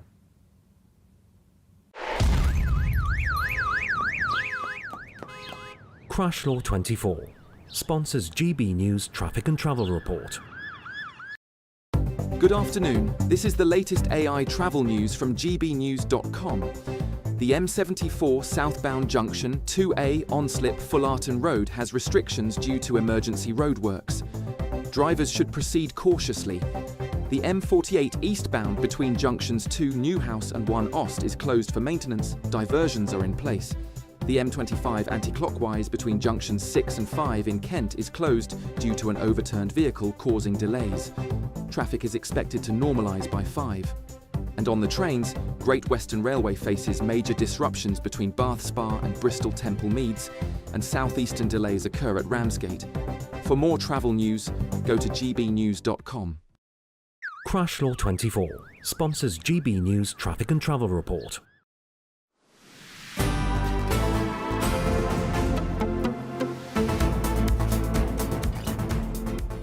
Good afternoon, Britain. It has just gone 20 to 3 and, get this, a new YouGov poll has revealed that Meghan Markle's popularity with the public has hit an all-time low. Yes, Prince Harry's numbers aren't faring much better either. The lowest level in 2 years. So just why are the Sussexes so unpopular? Well, you seem to have some theories on this. Well, they're just always complaining, aren't they? We always see them with no sense of, That's too loud. introspection. No, never conceding that perhaps they've done things wrong. It's always other people that have done things wrong and slighted them, and I think that's annoying. Well, joining us now is GB News royal correspondent, and they slagged us off quite a lot, as in the British people. Not you personally. Not me personally, yet. Joining us now is GB News royal correspondent Cameron Walker. Cameron, do you suspect that Prince Harry and Meghan Markle worry about these types of polls? I don't think Prince Harry does. I think they have reached a conclusion that it appears sometimes that almost whatever they do, they're going to be criticised for it. But I think you have to look back at the reasons as perhaps why. If you look at when this polling took place, it happened on the 6th of May, which was just 4 days after Prince Harry did that bombshell BBC interview after he lost his police security appeal, where he basically said that he doesn't know how much longer his father had left. That didn't go down well with the British public, for example. But let's just take a look at this first graph here, which shows Meghan's popularity over the years. The bottom line shows the positivity rating of Meghan Markle, Duchess of Sussex, with the British public. And you can see a massive dip there in 2020 when she stood back as a working royal and has slowly declined ever since to its lowest rating ever. Now, that is quite significant. Of course, in the last 3-4 months, she's relaunched her Instagram, she's launched a lifestyle brand, and she's done 2 series of With Love Meghan on Netflix, her lifestyle series, which has had praise and criticism, to be fair to Meghan. As I said, Prince Harry's favourability isn't doing particularly well either. He is still not very popular with the British public. Only 27% of Britons have a positive opinion of Prince Harry right now. But if we go to the second graph, who's at the top? We've got the Prince and Princess of Wales, the future King and Queen. Number 3, interestingly, the hardest working royal, if you go by the number of engagements conducted each year, Princess Anne, and then the King in number 4. And then right down at the bottom, if the strap can be removed, you see Prince Andrew is at the very bottom, perhaps hardly surprisingly. But Meghan Markle is the second least popular royal in the United Kingdom. So just these polling is conducted probably once a quarter by YouGov. They tend to be accurate, even though it's a sample size of just over 2,000. But it just kind of confirms perhaps what a lot of people already suspected, was that the Duke and Duchess of Sussex not particularly popular with the British public, and the King and the Prince and Princess of Wales and other working royals far more popular. It's interesting to see the data, though, to see how, things could change people's perceptions. But Cameron, do we know anything more about Prince Harry and that Ring doorbell footage that showed him sort of knocking on doors in Fulham, allegedly knocked on quite a few? Do we know anything more about that? What was going on there? I mean, it was very bizarre, wasn't it? So if you remember, the Duke of Sussex recently returned to the UK, and then a resident in London sold this doorbell footage of Prince Harry knocking on their door, looking for his friend, apparently, to various newspapers within the United Kingdom. Now, it's very odd, first of all, because presumably if it was his friend, he would know where the friend lived on a certain street in London. As you say, it was, I think it was in Fulham, and then perhaps another one as well, Emily. And second of all, the reason, of course, that he lost his security appeal because he says he feels he cannot keep his family safe in the UK, and the police protection he gets when he's in the UK isn't adequate enough to keep him safe. If he genuinely felt unsafe, why is he wandering up and down the streets of London, knocking on random people's and strangers' doors? So it doesn't help his cause, really, when he is talking about what he sees as a credible security threat on his life. So in terms of do we know why he was looking for his particular friend, we don't know, and we don't know who he was looking for in particular. And of course, as I know more, I'll keep you updated on that. Yeah, sorry to spring that one on you. I'm just very intrigued still. What was he up to? Well, aren't we all, Emily? What was he doing? Yeah. Cameron, do let us know if you find out. Cameron Walker there, our royal correspondent. Do you never get to a street of sort of one of your friends and think, was it that door or was it that? I can't quite remember. No, and I wouldn't ring. I wouldn't just try people, especially if I was a prince. Well, fair. Or a No, princess. I think your situation might change in that account. But I mean, I think... How would you go down the road knocking on everyone's doors? I wouldn't go down the road knocking on everyone's doors, but it might be, is it that one or that one? I'll just knock and see. And No, then so I would try to avoid that at all costs. Really? Yeah, I would phone whoever I could. I think that shows a breakdown in social trust. I think sometimes It's not much social trust in London, is there? Well, maybe not. But I mean, there's nothing wrong with knocking on a door. No one opens the it's door the wrong anyway. door. Do they live...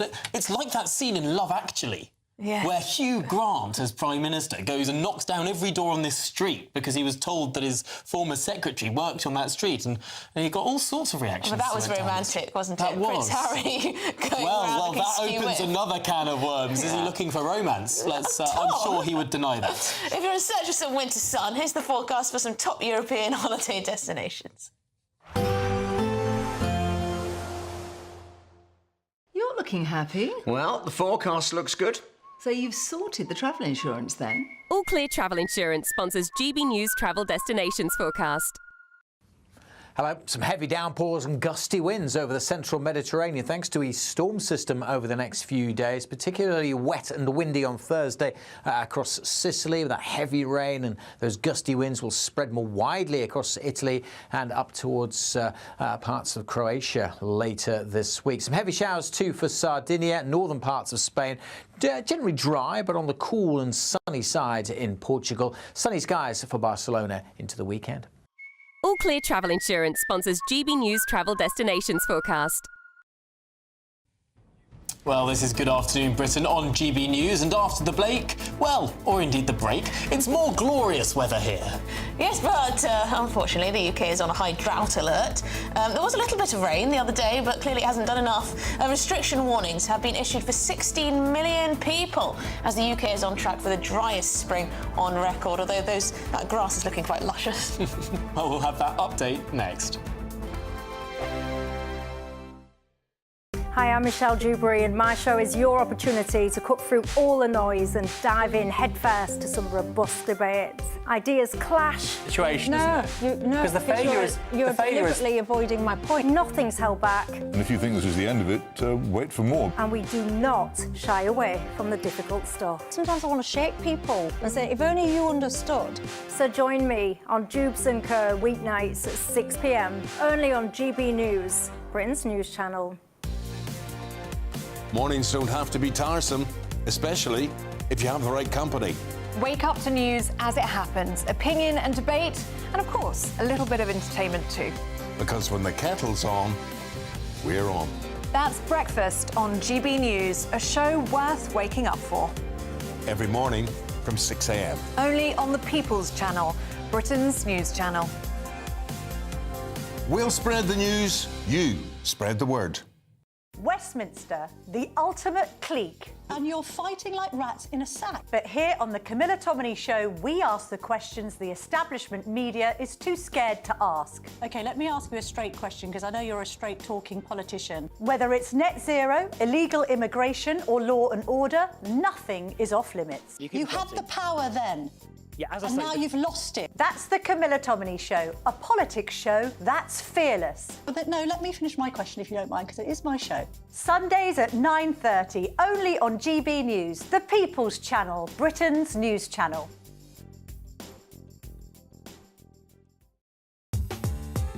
I'm Christopher Hope. From pop stars to politicians, I'll interview anybody in a pub who's got a political opinion. Join me every Friday on Spotify, Apple Podcasts, YouTube or gbnews.com, or wherever you get your podcasts. This is GB News, the People's Channel.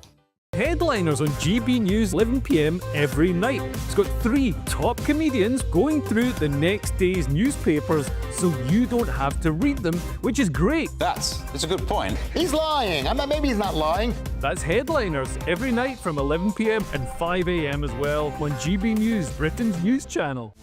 This is Britain's Newsroom, where your voice matters. It's just astonishing. With expert analysis and honest opinion, we don't just keep you informed. We bring you unique perspectives you won't see anywhere else. Can't argue with any of that. When the news happens, it happens here. On Britain's Newsroom, weekdays from 9:30 a.m. Only on GB News. In the GB newsroom, we bring you the news as it happens. With our team of dedicated journalists across the UK, we're ready to keep you up to date with what's happening every half an hour, every single day. Bulletins here on GB News, the People's Channel, Britain's news channel.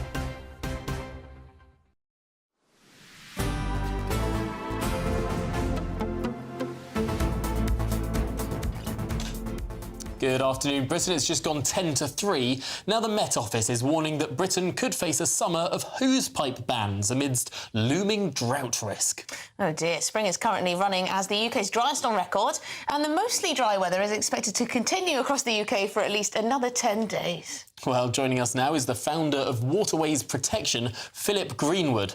Philip, are we really going to have another hosepipe ban? Hi, well, thanks for having me and knocking on my door. Yes, look, it's it's summer, okay? So what does it mean in summer? Summer means it's a big surprise. We have sun and it's going to be a drought, you know? So look, it's not a surprise, you know, at all. I mean, look, last year we had, you know, in 2004, we had one of the wettest years since record began in 1836. It was like the 17th wettest year since then. And the thing is there's no problem with rainfall. We still get plenty of rainfall. The water crisis that we're experiencing is completely man-made. Let me just give you an example. So between 2017 and 2022, so literally, you know, within the last 10 years, we sold, I say we, the water companies, with the government's approval, sold 35 reservoirs. They just sold. And guess what happened to these reservoirs? They were basically sold to the highest bidder, and then they were turned into developments, you know, mostly leisure and home. So, you know, we had something like 350 water reservoirs in the UK in 1990, 350. Now we've just got 273. And also, the population has grown 10 million since then. So we're putting ourselves in a precarious position, and that it doesn't matter really what the weather's doing because we get rain enough, but it's that we don't have the infrastructure. Philip Greenwood, we'll have to leave it there because we've run to the end of the show, but thank you very much, founder of Waterways Protection. We should build more reservoirs. Yes. But up next is Martin Dorby. He's with us now. Quickly, what do you have? So on today's show, as reforms surge and yet another poll, I'll be joined by Lee Anderson in the studio. Another poll showing Ed Miliband set to lose his seat. Labour are threatening to spend hundreds of millions of pounds in the Red Wall to avoid electoral wipeout. Will it work? Levelling up Mark II didn't work for Boris. Why would it work for Sir Keir Starmer? Meanwhile, as part of the great EU reset, will fishing get battered? Gibraltar is on the rocks. Action-packed show on a beautiful hot day out there, and talking to which, here is your weather.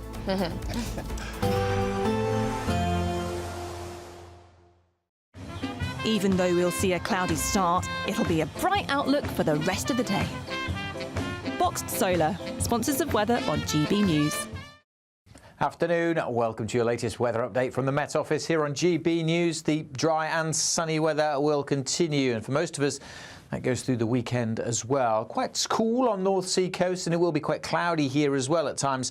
This area of high pressure is bringing the fine weather, but it's sitting to the north, which means the winds will be coming in from the North Sea, introducing more cloud here as we go through the night, and responsible for that cool feel as well. The North Sea is pretty chilly at the moment. Elsewhere, though, it stays dry and fine. We've seen some heavy showers in the southwest through the afternoon. They will tend to drift away. So for most, it's a dry night, long clear spells in the west, and it will be a colder night, certainly across central and western Scotland. Rural spots likely to dip down to freezing. So a chilly start, yes, but plenty of sunshine in the west. A grey start over central and eastern England, but that cloud should be breaking up and disappearing as we go through the day. But certainly to begin with, the southeast, East Anglia looking pretty glum. A spectacular start with spring sunshine for Wales, Northern Ireland, and indeed most of Scotland. Notice this breeze is still coming down from the north, though, so that will peg the temperatures back. Anywhere exposed to the North Sea and that breeze coming in from the sea, temperatures are going to struggle struggle because the sea is so chilly.